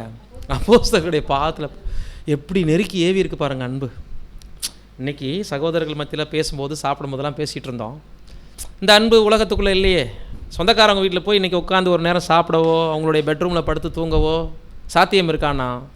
நிச்சயம் ஒரு நேரம் போய் சாப்பிட்டோம்னா கூட பின்னாடி விட்டு பேசுவாங்க, வந்துட்டாங்களா அப்படின்னு. இன்றைக்கி நம்ம சகோதரர்கள் 3 நேரம் சாப்பிட்லனாலும் என்ன பண்ண மாட்டேங்கிறாங்க. இதுதாங்க கிறிஸ்துவனுடைய அன்பு. அந்த அன்பு ஆதியில் எப்படி இருந்திருக்கு பாருங்கள். ஒரே இருதயமாக, ஒரே மனதான், யாருக்கும் உரியதை யாரும் தனக்கென்று என்ன பண்ணிக்கலையா சொல்லிக்கல, எல்லாத்தையும் பொதுவாய் வைத்து அனுபவித்தார்கள். இந்த சிஸ்டம் எப்படி மாறுச்சுன்னு பிரதர் ரசல் சொல்லும்போது, 2ஆம் வருகை தாமதிக்கும் போது ஆட்டோமேட்டிக்காக அவங்கவுங்க வேலையை செய்ய ஆரம்பிச்சிட்டாங்க. இந்த சிஸ்டம் ஆக்சுவலாக ஃபெயிலியர் தான். ஆனால் இருந்த வரைக்கும் எப்படி இருந்திருக்கும்? எல்லாம் ஒரு பெரிய ஹால் மாதிரி பிடிச்சி, கன்வென்ஷன் ஹால் மாதிரி பிடிச்சி அங்கேயே வாழ்க்கையை கழிச்சிருக்கிறாங்க கொஞ்ச நாள். நம்ம 2 நாள் 3 நாள் இருக்கிறோம்ல, அந்த மாதிரி நிலங்களை, ஆடு மாடுகளை, நகை நட்டெல்லாம் விற்றுட்டு வந்து பெரிய இடம் பிடிச்சி ஒன்றா தங்கி அங்கேயே சாப்பிட்டு என் பொருள் ஓன் பொருள்னு சொல்லாமல் ஊழியம் பண்ணிகிட்டு இருந்துருக்குறாங்க. 2ஆம் வருகை தாமதிக்க அவங்களுக்கு டவுட் வந்துருச்சு. இன்னும் கொஞ்சம் லேட்டாகும் போல் தெரியுது, நம்ம அவசரப்பட்டு வீட்டையெல்லாம் விற்றுட்டோன்ட்டு மறுபடியும் அப்படியே திரும்பினது தான் சுவிசேஷகம். இருண்ட யுகம் பூரா என்ன பெரிய சுயநலமும் ஆக்கிரமிப்பும் உள்ளே வந்து இந்த மாதிரியான சூழல் போயிடுச்சு. ஆனால் இன்றைக்கி 2ஆம் வருகை காலகட்டத்தில் இருக்கோம்ல, நமக்கு இது சாத்தியமா இல்லையா? முடிஞ்சா நிச்சயம் சாத்தியம்தான். ஆனால் இப்போ செய்ய மாட்டோம். ஏன் தெரியுங்களா? உடன்படிக்கை அந்தளவுக்கு இருதயத்துக்குள்ளே ஸ்ட்ராங்காக இருந்தால் தான் அது சாத்தியம். இன்னொரு விஷயமும் இருக்குது. இன்றைக்கி எல்லாரும் உடன்படிக்கை செய்து அந்த மாதிரி கம்ப்ளீட்டாக எல்லாத்தையும் சாக்ரிஃபைஸ் பண்ணுற அளவுக்கு குடும்ப சூழல்கள் யாருக்குமே இல்லை. ஏதாவது ஒரு குடும்பத்தில் ஒருத்தர் வந்திருப்பார் அழைப்புக்குள்ளே. இப்போ அவர் போய் வீட்டை விற்றாருன்னா என்ன ஆகும்? மற்றவங்களை பூரா துரத்தி விட்டு செய்ய முடியாது. இந்த காலகட்டம் தீமை நிறைந்த காலகட்டம். இப்போ போய் நான் வீட்டை விற்கிறேன், நகையை விற்கிறேன் அப்படின்னா கேஸ் போட்டு உள்ளே வச்சுருவாங்க. இங்கே வந்து இருக்க முடியாது. அதனால் நம்ம அர்ப்பணிப்பு இருதய தளவில் நமக்கு ரொம்ப ஃபீல்லாம் இருக்குது. ஆனால் என்ன செய்ய முடியாது. ஆதி அப்போஸ்தலர் நாட்களுக்கு கடந்து போய் நம்மளால் யோசிக்க முடியாத அளவுக்கு இருக்குது. பாருங்கள் இன்னும் சில விஷயங்கள் வாசிங்க. அப்போஸ்தலர் 4ஆம் அதிகாரம் 34ஆம் வசனம். நிலங்களையும் வீடுகளையும் உடையவர்கள் அவைகளை விற்று விற்கப்பட்டவைகளின் கிரயத்தை கொண்டு வந்து அப்போஸ்தலருடைய பாதத்தில் வைத்தார்கள். அவனுக்கு தேவையானது தக்கதாய் பகிர்ந்து கொடுக்கப்பட்டது. அவர்கள் ஒருவனுக்கும் ஒன்றும் குறைவாக இருந்ததில்லை. பார்த்தீங்களா? எல்லாம் பொதுவில் வச்சு அனுபவிச்சாங்கன்னு முதல் வசனத்தில் பார்த்தோம். இங்கே எல்லாமே எப்படி இருந்துச்சு? பொதுவாக இருந்துச்சு. யாருக்கும் எதுவுமே குறைவாக இல்லை. அப்போ பிரியமானவர்களே, இந்த எந்த வசனங்களும் பிரகார நிலை கிறிஸ்தவங்களுக்கு பேசவே இல்லை. அப்போஸ்தலன் கவனிச்சிங்களா? அதாவது விசுவாசத்தில் நீதிமான்களாக்கப்பட்டு நீதிமானாக்கப்பட்டதை சரிவர புரிந்து கொள்ளாமல் அப்படியே இருந்துட்டு உலக வழியில் வாழ்ந்து கொண்டிருக்கக்கூடிய கிறிஸ்தவர்களுக்கு நெருக்கி ஏவும் கிறிஸ்துவினுடைய அன்புங்கிற வார்த்தையும் சகோதர அன்பின் ஒருமைப்பாடும் பொருந்தவே பொருந்தாது. உண்மையில் உடன்படிக்கை செய்த, பலியினால் உடன்படிக்கை செய்த பரிசுத்தவான்களுக்கு மட்டும்தான் இந்த பலகைகள் எல்லாம் பொருந்தும். பலகைகள் என்பது அது அகலமாக இருக்கும், ரெக்டாங்கிள் மாதிரி நீள் செவ்வகமாக இருக்கும், 10 முழ உயரம், 1.5 முழ அகலம். ஆனால் தூண்கள் கனசதுரமாக இருக்கும், சமமான சதுரமாக இருக்கும். இதுதான் நம்ம பிரகாரத்தில் பார்த்ததெல்லாம் தூண்கள், உள்ளே பார்க்குறதெல்லாம் பலகைகள். இங்கே தான் கிறிஸ்துவனுடைய அன்பு நம்மளை நெருக்கி ஏவி இருக்கிறது. இப்போ 3வது ஒருமைப்பாடு எதிர்காலத்தில். இந்த ஒருமைப்பாடு எங்கே உருவாகுது? மகா பரிசுத்த ஸ்தலத்தில். இந்த ஒருமைப்பாட்டையும் கூட நம்ம அந்த பலகைகள்லேயே காட்டலாம். ஏன்னா மகா பரிசுத்த ஸ்தலத்துக்கும் அந்த பலகைகளும் தாழ்பால்களும் பொருந்துனாலும் சற்று வித்தியாசப்படுத்தி காட்டுறதுக்கு அங்கே இருக்கக்கூடிய ஒரே மெட்டீரியல் என்னென்னா உடன்படிக்கை பெட்டி.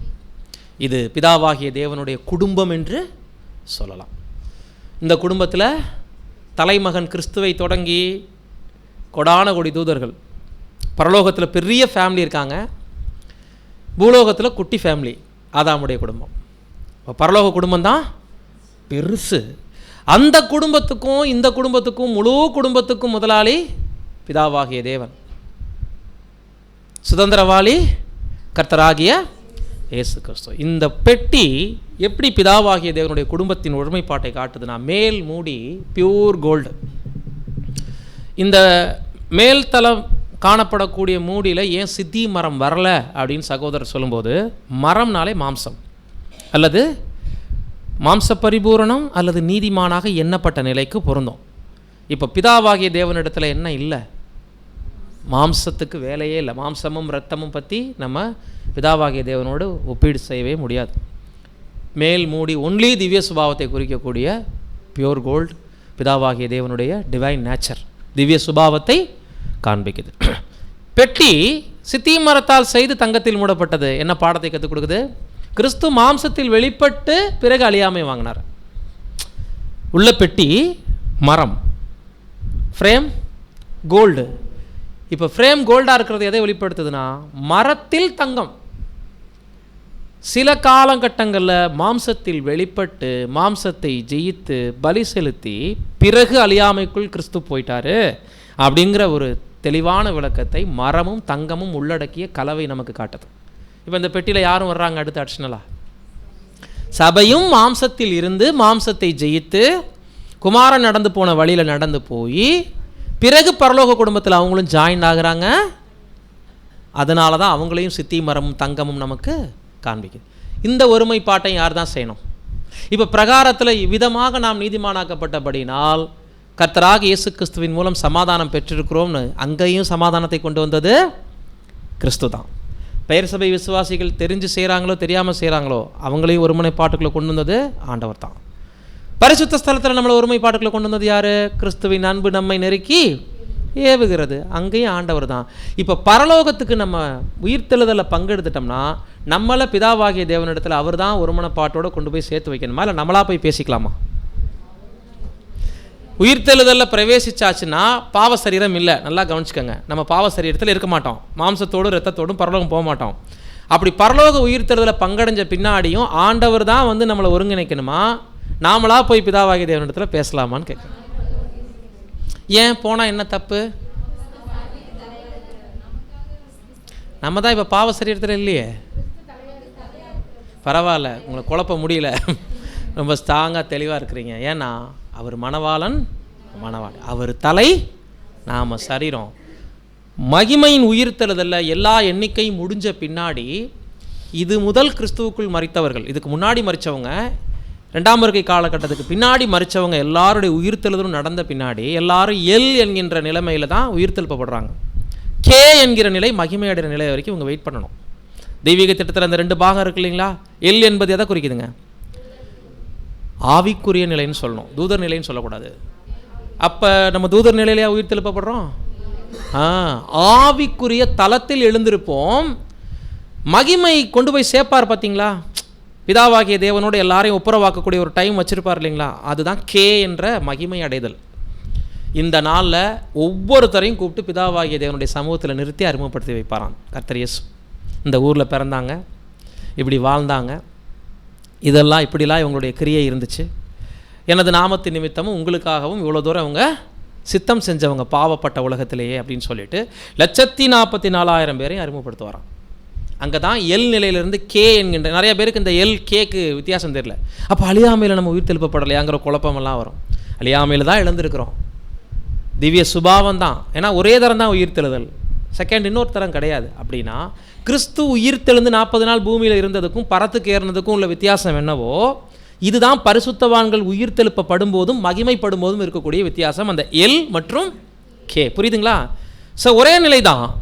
பதவி பிரமாணம் ஏற்பதற்கும் ஜெயிக்கிறதுக்கும் உள்ள டிஃப்ரெண்ட் இருக்குல்ல. ஜெயிச்சிட்டாங்க அப்படின்றது அதை அங்கீகாரத்தோடு வாங்கிட்டாங்கன்னு அர்த்தம். பதவி பிரமாணம் என்பது அதை வெளியரங்கமான அடையாளத்தின் மூலம் வெளிப்படுத்தி அதிகாரப்பூர்வமாக அந்த சீட்டில் உட்காருவாங்கல்ல, அதுதான் பதவி பிரமாணம் ஏற்பது. இந்த மாதிரி கிறிஸ்து செய்யும்போது இதை முன்னாடியே சொல்லியிருக்கிறார் பாருங்க. வாசிங்க யோவான் 17:21 முதல். யோவான் 17:21 முதல். அவர்கள் எல்லாரும் ஒன்றாயிருக்கும். பிதாவே, நீர் என்னை அனுப்பினதை உலகம் விசுவாசிக்கிறதுக்காக நீர் என்னிலேயும் நான் உம்மிலேயும் இருக்கிறது போல அவர்கள் எல்லாரும் நம்மில் ஒன்றாயிருக்கும் வேண்டிக் கொள்கிறேன். இது பூமியில் நான் இப்போ விட்டுட்டு போகிறேன், என் நாமத்தின் நிமித்தம் வந்த இந்த எல்லாரையும் உங்கள் கைவசம் ஒப்படைக்கிறேன். என்னை பாதுகாத்துக்கிட்டது போலவே அவர்களும் நம்மில் ஒன்றாக இருக்கும்படி இந்த உலகத்தில் பாதுகாத்து கொள்ளுங்க.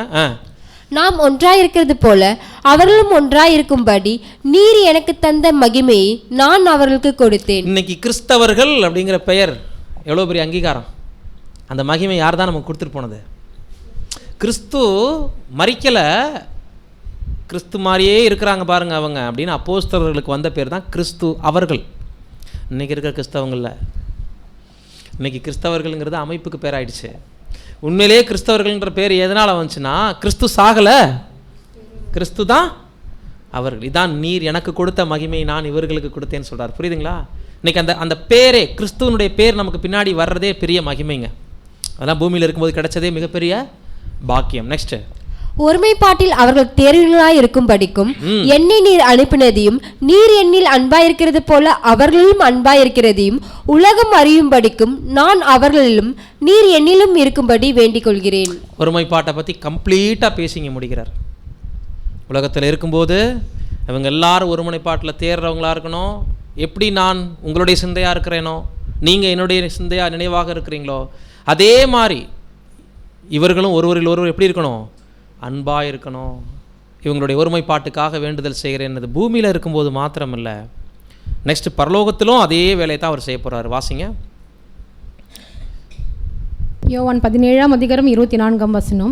பிதாவே, உலகத் தோற்றத்துக்கு முன் நீர் என்னில் அன்பாய் இருந்தபடியினால் நீர் எனக்கு தந்த என்னுடைய மகிமையை நீர் எனக்கு தந்தவர்கள் காணும்படியாக நான் எங்கே இருக்கிறேனோ அங்கே அவர்களும் என்னுடைய கூட இருக்க விரும்புகிறேன். முன்னாடியே அட்வான்ஸ் புக்கிங்கும் பண்ணி வச்சிட்டார். இங்கேயும் ஒருமனப்பாட்டுக்காக ஜெபம் பண்ணுறாரு. என் நாமத்து நிமித்தம் இவங்களை பாதுகாத்து கொள்ளுங்க, நான் இவங்களை விட்டு பிரிகிற நேரம் வருது. ஆனாலும் இவர்களில் நானும் நீங்களும் எப்போதும் இவங்களுடைய சிந்தையில் இருக்கணும் அப்படின்னு சொல்லி ப்ரேயர் பண்ணதோடு இல்லாமல், இப்போ நான் வந்துடுறேன் முன்னாடி, ஆனால் அவங்களும் என்னுடைய மகிமையை காணும்படி, உங்களுடைய மகிமையை பார்க்கும்படி நான் எங்கே வர்றேனோ அங்கேயே இவங்களுக்கும் ஒரு இடத்த என்ன பண்ணிடுங்க, ஏற்பாடு பண்ணி வைங்க அப்படின்னு விரும்புகிறேன்ற அந்த விண்ணப்பத்தை என்ன பண்ணிட்டார். எல்லாம் தேவ சித்தம் தான், ஆனால் அந்த அப்ளிகேஷனை என்ன பண்ணிட்டார். எனவே பிரகாரத்தில், பரிசுத்த ஸ்தலத்தில், மகா பரிசுத்த ஸ்தலத்தில் 3 ஸ்தலங்கள்லையும் இவருடைய விண்ணப்பம் வேண்டுதல் இல்லாமல், அவருடைய ரெக்கமெண்டேஷன் இல்லாமல் நம்மளுடைய ப்ரேயரும் மேலே போகாது, பலிகளின் பிரயாசமும் மேலே போகாது. இன்றைக்கி ஒருவரில் ஒருவர் நீங்கள் ஊக்கமாக அன்பு கூர்ந்தீங்கன்னா கிறிஸ்து தான் என்னில் அன்பு கூறுகிறார். இந்த சகோதரி 2 இட்லி சுட்டு கொடுத்தாங்க, அது எனக்கு கிறிஸ்து தான் கொடுத்தார், அவ்வளோதான். இல்லைங்களா? நேற்று ஒரு சகோதரன் ஒரு சாப்பாடு கொடுத்தாரு, அது யார் தான் எனக்கு கொடுத்தாங்க. இன்றைக்கி நான் உங்கள் மத்தியில் தேவனுடைய வார்த்தையை கொடுக்குறேன், இப்போ உங்களுக்கு யார் தான் கொடுத்துட்ருக்கிறது? இது தாங்க நெருக்கிய கிறிஸ்து. யாரையும் மாம்சத்தின்படி என்ன பண்ண வேண்டாம். பார்த்துட்டு அவங்களுக்கு ஒரு அடையாளம் இருக்குது, ஒரு சகோதரன் சகோதரிக்கு ஒரு பேர் இருக்குது, சுபாவம் இருக்குங்கிறத யோசிக்கும் போது மாம்ச பலகீனத்தால் அவங்க மேலே கோபம் வரலாம், ஆத்திரம் வரலாம். இதை தவிர்த்துட்டு, அந்த மாம்சங்கிற திரையை தவிர்த்துட்டு ஒரு கிறிஸ்து இன்னொரு கிறிஸ்துவின் மீது அன்பு கூறணுங்கிற கண்ணோட்டத்தை வச்சு பாருங்க. இந்த அன்பு நெருக்கி ஏவும் எவ்வளவு துரோகத்தின் மத்தியில் என்ன பண்ணிட்டு போகலாம், அன்பு கூறலாம். ஏன்னா 3 இடங்கள்லையும் நம்மளை கவனிச்சிட்டு இருக்கிறவர், நம்மளை நெருக்கிறவர், நம்மளை மகிமைக்கு வரைக்கும் கொண்டு போய் சேர்க்கிறவர் ஆண்டவராகிய இயேசு கிறிஸ்து. இதில் முக்கியமான இன்னும் பியூட்டிஃபுல் பாயிண்ட் ஒன்று சொல்கிறாரு. இந்த நடு சுவர் இருக்குது பாருங்கள், பரிசுத்த ஸ்தலத்துக்கும் மகா பரிசுத்த ஸ்தலத்துக்கும் பிளவை ஏற்படுத்தக்கூடிய சென்டரில் ஸ்க்ரீன் வரும் இல்லைங்களா, இது யூதர்கள் மற்றும் புறஜாதிகளை குறிக்குதுங்கிறார். அந்த தடுப்பு சுவர் நியாயப்பிரமாணம். இதுக்கு இன்னொரு பாடம் இருக்குது, என்ன காரணத்தினால அதை நியாயப்பிரமாணம் சொல்கிறாருன்னு. ஆசரிப்பு கூடாரத்துக்குள்ளே பல டிவிஷன் இருக்குங்க, ஒரே கண்ணோட்டம் கிடையாது. ஒரு தடுப்பு சுவர் வந்து யூதரையும் புறஜாதியரையும் பிரித்து வச்சிருந்துச்சு. மேலே விரிக்கக்கூடிய ஸ்க்ரீன் தான் அதுக்கு அருமையான ஆதாரமாக கொடுப்பார். அந்த வளையங்கள் போட்டு ஸ்க்ரீனை ஃபிட் பண்ணி கரெக்டாக விரிக்கும் போது ஜாயிண்ட் வந்து கரெக்டாக அந்த தூண் மேலே வரும். அப்போ அந்த செவுரு வந்து நியாயப்பிரமாணம். பிரிவினையாக இருந்த தடுப்பு சுவரை வாசிங்க. எபேசியர் 2:14 தொடங்கி. எபேசியர் 2:14 முதல், எப்படியெனில் அவர் நம்முடைய சமாதான காரணனாகிய இரு திறத்தாரையும் ஒன்றாக்கி, சமாதான காரணராகி இரு திறத்தாரையும் ஒன்றாக்கி பகையாக நின்ற பிரிவினையாகிய நடுச்சுவரை தகர்த்து சட்ட திட்டங்களாகிய நியாயப்பிரமாணத்தை தம்முடைய மாம்சத்தினாலே ஒழித்து இரு திறத்தாரையும் தமக்குள்ளாக ஒரே புதிய மனுஷனாகி சிருஷ்டித்து, இப்படி சமாதானம் பண்ணி, புதிய மனுஷனாக சிருஷ்டித்து, அவர் மனுஷனாகியா சிருஷ்டித்தாரு. படிங்க.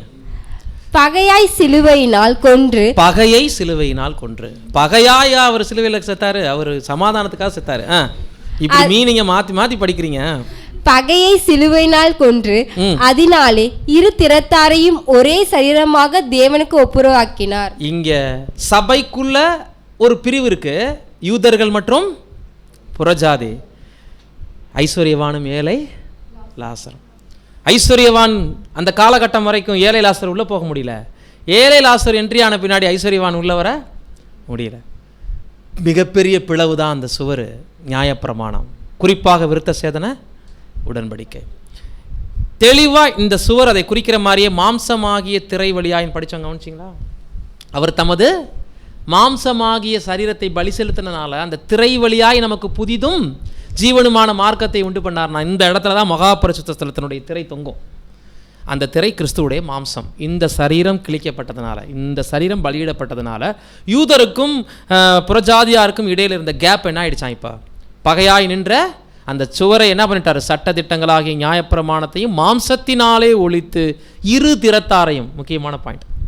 ஸோ நடுச்சுவர் இந்த ஒருமைப்பாடை எங்கே வரைக்கும் கொண்டு போகிறார் பாருங்க. சபைக்குள் இருக்கக்கூடிய ஒருமைப்பாடு 3 நிலைகளையும் பார்த்துட்டோம். பிரகாரம், பரிசுத்த ஸ்தலம், மகா பரிசுத்த ஸ்தலம். எல்லா இடத்துலையும் அவர் தான் வரணும் நமக்கு ஒருமைப்பாடை உண்டு பண்ண. ஆனால் அதன் மத்தியில் இன்னொரு கேப் இருந்துச்சு, யூதர்களும் புறஜாதி.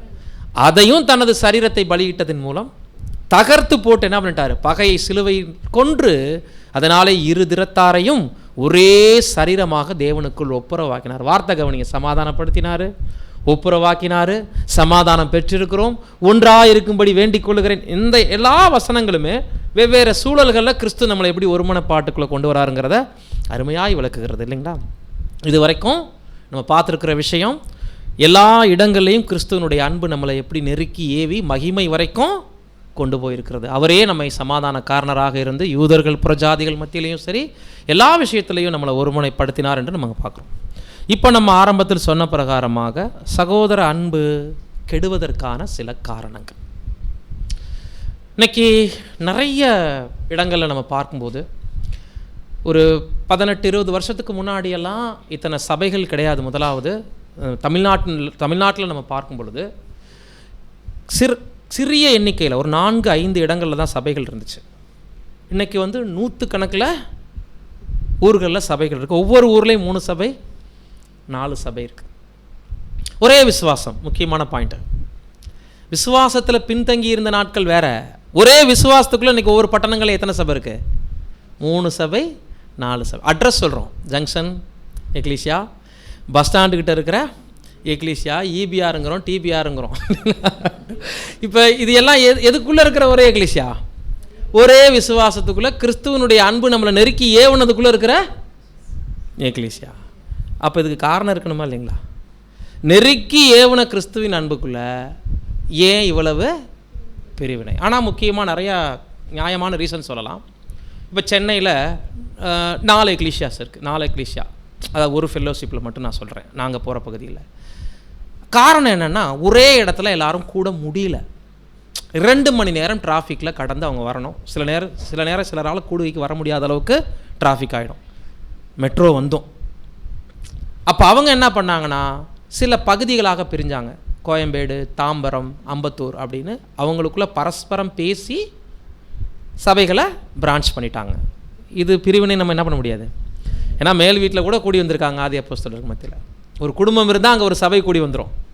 ஸோ டிரான்ஸ்போர்ட் பிரச்சனையினால் கூடி வர்றதை இந்த இடத்துல நம்ம என்ன பண்ண வேண்டாம், ஒரு பாயிண்ட்டாக கொண்டு வந்துக்கவே வேண்டாம். ஆனால் ஒரே நம்பிக்கை, ஒரே விசுவாசம், எல்லா ஏற்பாடுகளும் இருந்தோம். இன்றைக்கி கூடி வரக்கூடிய ஒருமனப்பாட்டோடு கூடி வரக்கூடிய சாத்தியக்கூறுகள் இருந்தோம். பெரும்பான்மையாக 2ஆம் வருகை காலகட்டத்தில் அதிகப்படியான டிவிஷன் பார்க்குறோம்.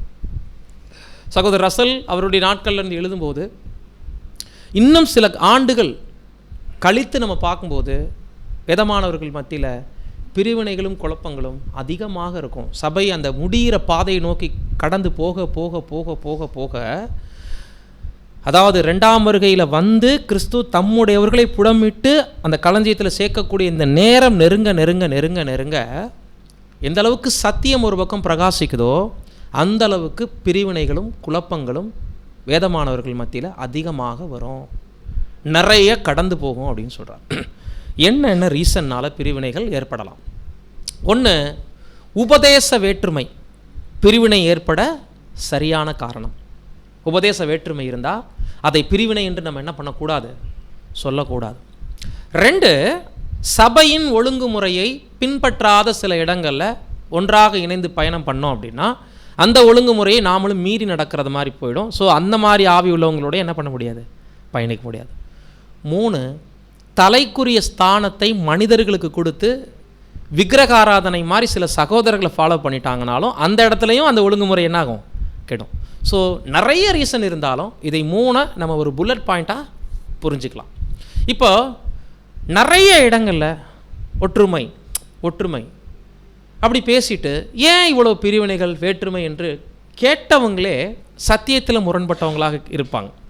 ஏன் நீங்கள்லாம் எங்களோட பயணிக்கிறதில்ல, ஏன் நம்மலாம் ஒரே விசுவாசம் தானே அப்படின்னு சொல்லிட்டு இருப்பாங்க. பட் எந்த அரேஞ்ச்மெண்ட்டும் அவங்களுக்குள்ளே இருக்காது.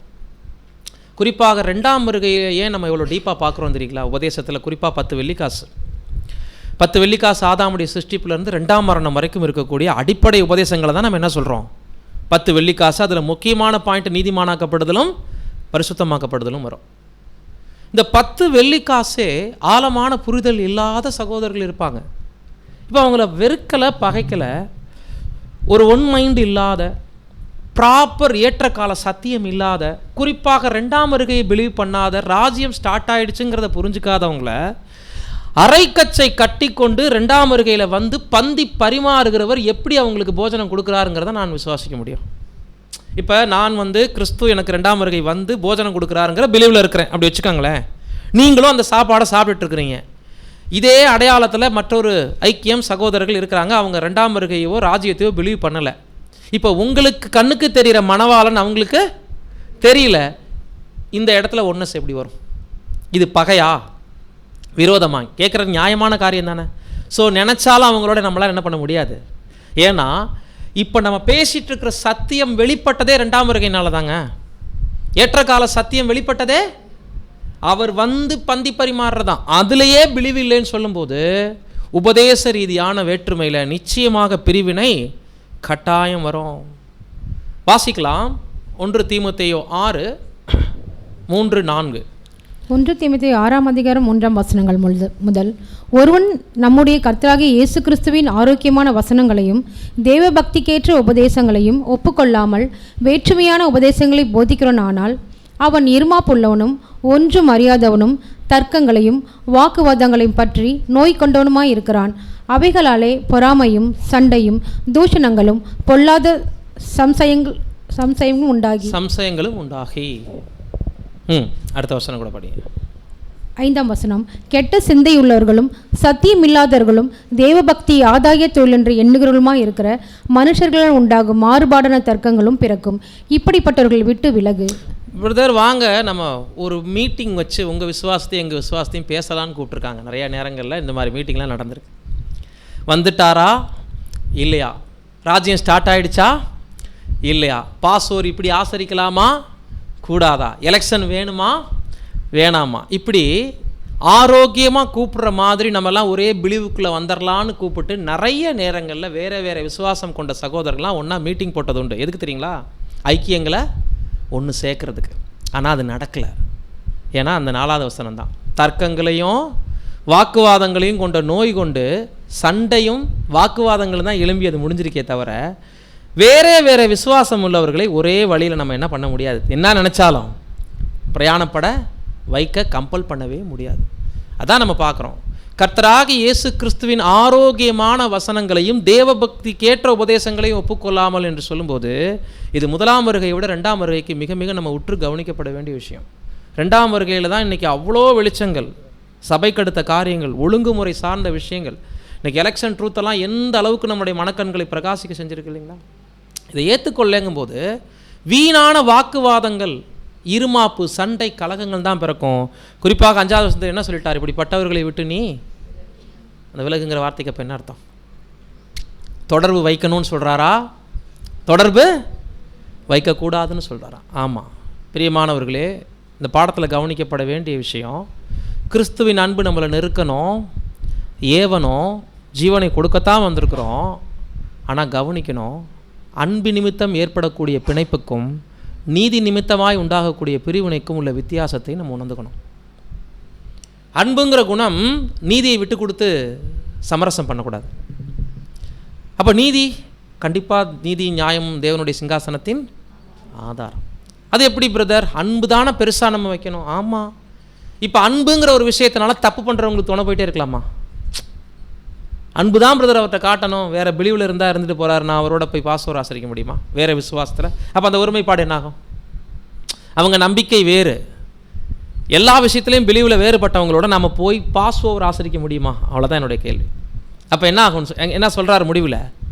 மாறுபாடான தர்க்கங்களோடு இவங்களோட ஆர்கியூமெண்ட் பண்ணுறதை விட இப்படிப்பட்டவர்களை விட்டே என்ன பண்ணுங்க, சகோதரன் கெட்டு போயிருமே, சபையாக முடியாதே அப்படிங்கிற கொஸ்டின் நமக்கு வரும்ல.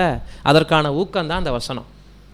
நீதியின் நிமித்தம் உபதேச ரீதியான குழப்பமான போதனைகள் காணப்படக்கூடிய ஒரு ஃபெல்லோஷிப்போட நெருங்கி காணப்படுவது, அது அன்புன்னு நம்ம தப்பாக புரிஞ்சுக்கிட்டோம்னா அதை விட்டு விலகுங்கிற எச்சரிப்பு தான் நமக்கு தேவன் கொடுக்குற ஆலோசனை. அன்பு செய்யலாம், அவங்களும் உணர்வடையட்டும், அவங்களும் ஏற்றுக்கொள்ளட்டும். அதற்கப்புறம் நம்ம என்ன பண்ணிக்கலாம்? ஐக்கியம் வச்சுக்கலாம். நம்ம பாராமுகமாக போகிறத பற்றியோ கை கொடுக்க வேண்டாம் அப்படின்னோ சொல்லலை. அவங்கள பார்த்தா விரோதிங்கன்னு சொல்லலை. அந்த பாயிண்ட்லேயே பிரதர் எழுதலை. அவங்களுடைய பிலீவ், அவங்களுடைய விசுவாசம், அதோடு நெருங்கி பயணிக்கக்கூடிய உறவு முறை எப்படி வரும் உபதேச வேற்றுமையில் இருக்கிறவங்களோட? இதுதான் இங்கே நம்ம கவனிக்கணும். இதற்கான விளக்கத்தை ஒழுங்குமுறை புத்தகம் 235 கொஞ்சம் நிதானமாக வாசிங்க பார்க்கலாம்.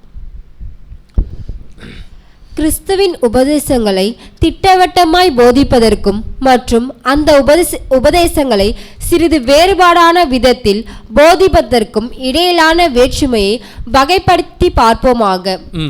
எந்த இரண்டு நபர்களும் ஒரே மாதிரியான வார்த்தைகளை துல்லியமாய் பயன்படுத்திடுவார்கள் என்று நாம் எதிர்பார்த்திட முடியாது. ஆனால் பெரும்பான்மையான வேதமானவர்களின் கண்ணோட்டத்தில் உறுதியானதும் அசைவுறாததுமான சில குறிப்பிட்ட உபதேசங்களே காணப்படுகின்றன. அவைகளுக்கு நல்லிசையுடன் காணப்படாத எவரும் கொஞ்சமேனும் ஊக்குவிக்கப்படாமல் தடைப்பட வேண்டும். ஸ்ட்ரிக்டா சொல்லி முடிக்கிறாரு, கவனிச்சிங்களா? இவங்களுக்கு ஒரு திங்கிங் இருக்கும், அவங்களுக்கு ஒரு திங்கிங் இருக்கும். இவங்க வேற எதை நம்புறாங்க, இவங்க வேற எதை நம்புறாங்க. ஆனால் சிலர் வேத வசனங்களை ஆதாரத்துடன் நம்பி ஒரே பாதையில் போகும்போது இவங்க என்ன பண்ண வேண்டாம் அப்படின்னா, அசைவுறாததுமான சில குறிப்பிட்ட உபதேசங்கள் காணப்படுகின்றன, அவைகளுக்கு நல்லிசையுடன் காணப்படாத எவரும் கொஞ்சமேனும் ஊக்குவிக்கப்படாமல் தடை பண்ண விட வேண்டும். நல்ல உபதேசங்கள் இருக்குது, அதுக்குள்ளே வரல, நல்லாவே தெரியுது அவங்களுக்கு. கொஞ்சம் கூட யோசிக்காமல் என்ன பண்ணிடுங்க, அந்த நபர்களை தடை பண்ணுங்க. ஒருவேளை அவனுக்கு வேறான கண்ணோட்டங்கள் இருக்குமாயின் அவனை துன்புறுத்தாதீர்கள். இருண்ட யுகத்தின் வழிமுறைகளை பின்பற்றாதீர்கள். மாறாக அவனை தனியே விட்டுவிடும் அல்லது அவன் காண்கிற விதத்தில் காரியங்களை காண விரும்புகளோடு விட்டுவிடும் சரியான வழிமுறையை கையாளுங்கள். இப்படித்தான் இன்னைக்கு பிரிவினை ஆயிட்டு இருக்கு.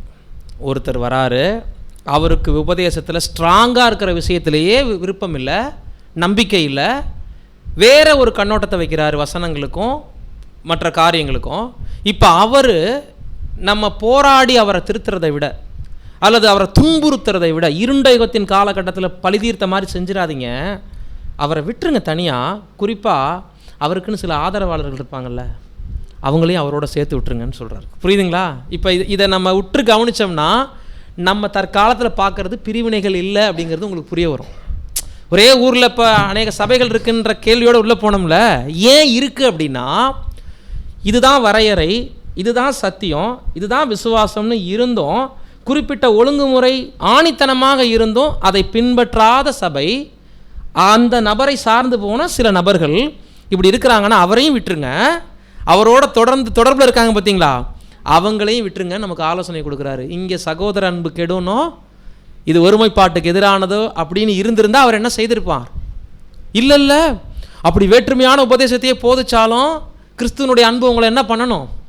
நெருக்கி ஏவனும். ஒருத்தர் என்ன பண்ணிடாதீங்க, விட்டுட்டு போகாதீங்க, மாறுபாடானதை போதிக்கிறவரோடையும் இருங்க, அவருக்கு ஆதரவாளராக இருக்கிறவங்களோட சேர்ந்துருங்கன்னு சொல்லியிருக்கணும்.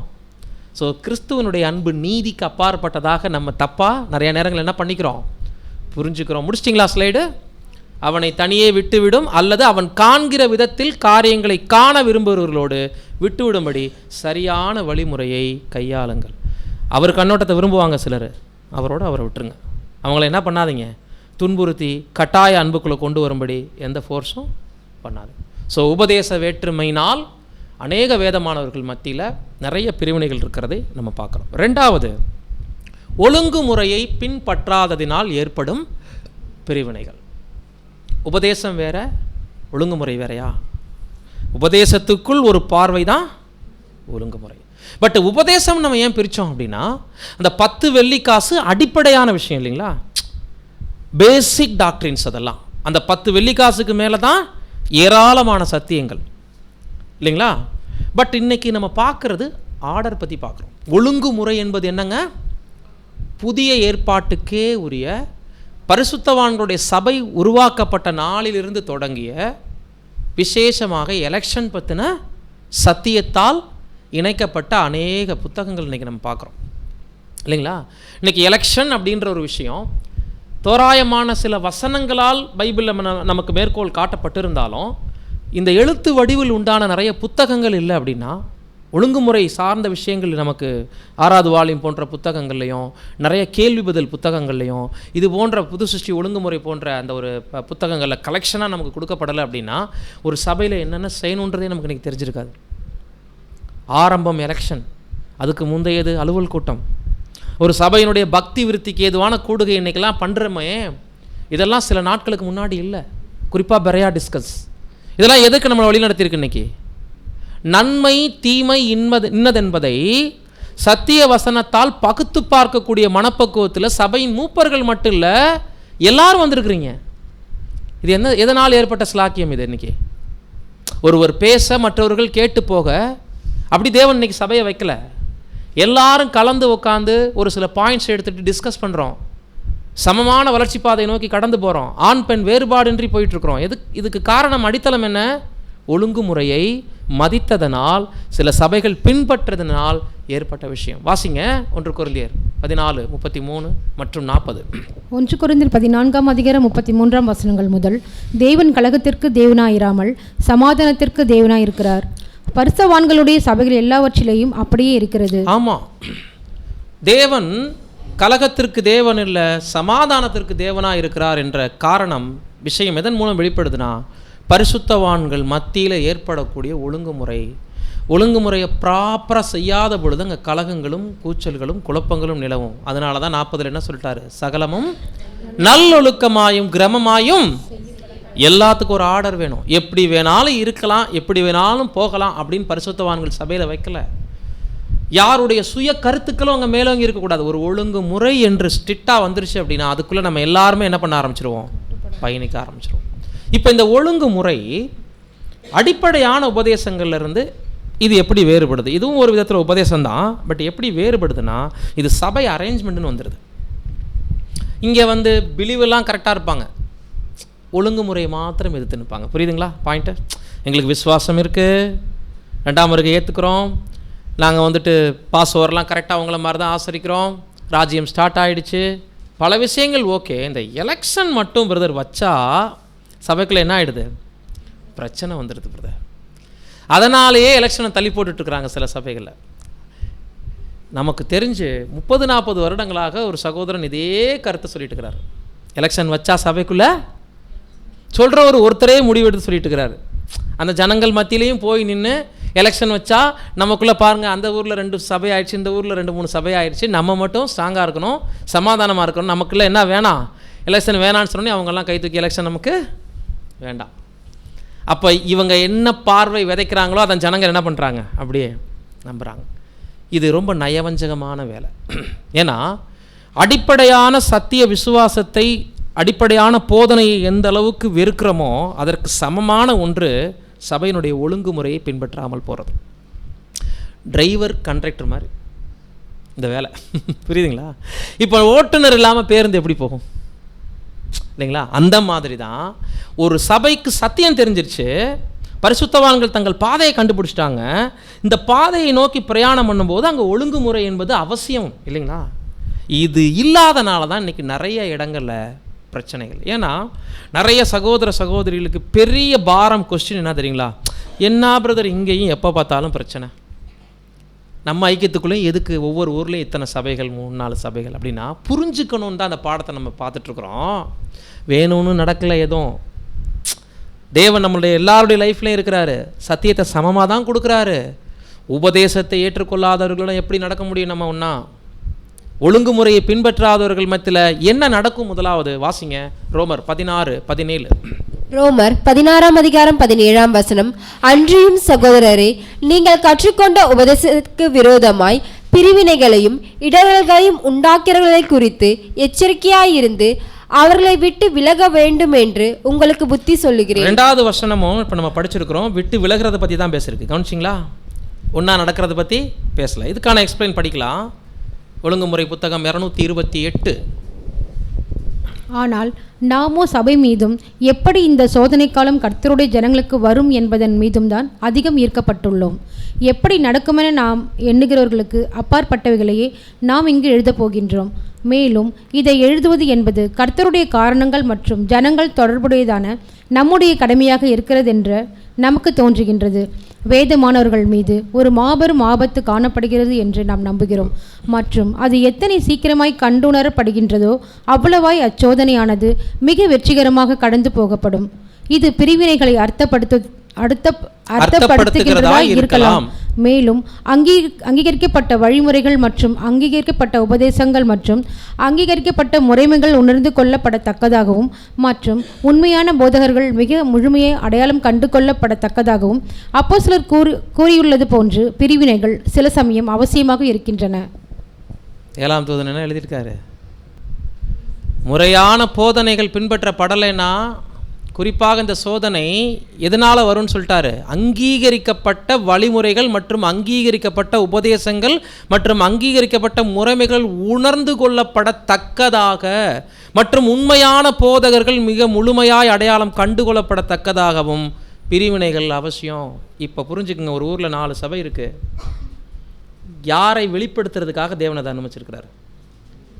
எங்கே உண்மை உபதேசம் இருக்குது, எங்கே இல்லை? எது ஒழுங்குமுறை ஃபாலோ பண்ணுற இடம், எங்கே ஒழுங்குமுறை இல்லை? யார் மனிதனை ஃபாலோ பண்ணுறாங்க, எங்கே அது இல்லைங்கிறத கண்டுணரத்தக்கதாக சில சமயங்களில் பிரிவினை நமது மத்தியிலும் அவசியமே. உங்களில் உத்தமர் வெளியாகும்படிக்கு மார்க்க பேதங்களும் அவசியமே. இந்த ஆர்டிக்கலை நீங்கள் போய் டீப்பாக படித்து பார்த்தீங்கன்னா பெரும்பான்மையான பிரச்சனைகள் எலெக்ஷன்னால தான் வரும்னு நீங்கள் பேசியிருப்பார். நிறைய சபைகளில் போயிட்டுருக்கக்கூடிய சபைக்கான அடித்தளமான ப்ராப்ளமே மூப்பர்கள் மற்றும் உதவிக்காரர்களின் வாசலில் இருந்து வருகிறதுன்னு ஆரம்பிப்பார் இந்த ஆர்டிக்கல். நம்மளை கடைசி நாட்களில் புடமிடக்கூடிய சோதனையே எலெக்ஷன் தான் சொல்கிறார். அதாவது பரிசுத்தவான்களுக்கு வேறு எதுவும் சொத்து தகராறு கிடையாது, வாக்கியா தகராறு கிடையாது. இங்கே யாரும் பார்சியாலிட்டி பார்த்து சண்டை போடலாம் வரல. பட் எது மட்டும்தான் நம்மளை சோதிக்குன்ட்டாரு? எலெக்ஷன். ஐயோ எலெக்ஷன் வந்தால் சோதனை வந்துருமே பதர், எலெக்ஷன் வேண்டாங்கிறவங்க சபையாக முடியாதுங்கிறார் இந்த ஆர்டிக்கலில். அப்படின்னா 2ஆம் வருகை நாட்களில் உங்களையும் என்னையும் புடமிடக்கூடிய சோதனை நேரமே எலெக்ஷன் தான்.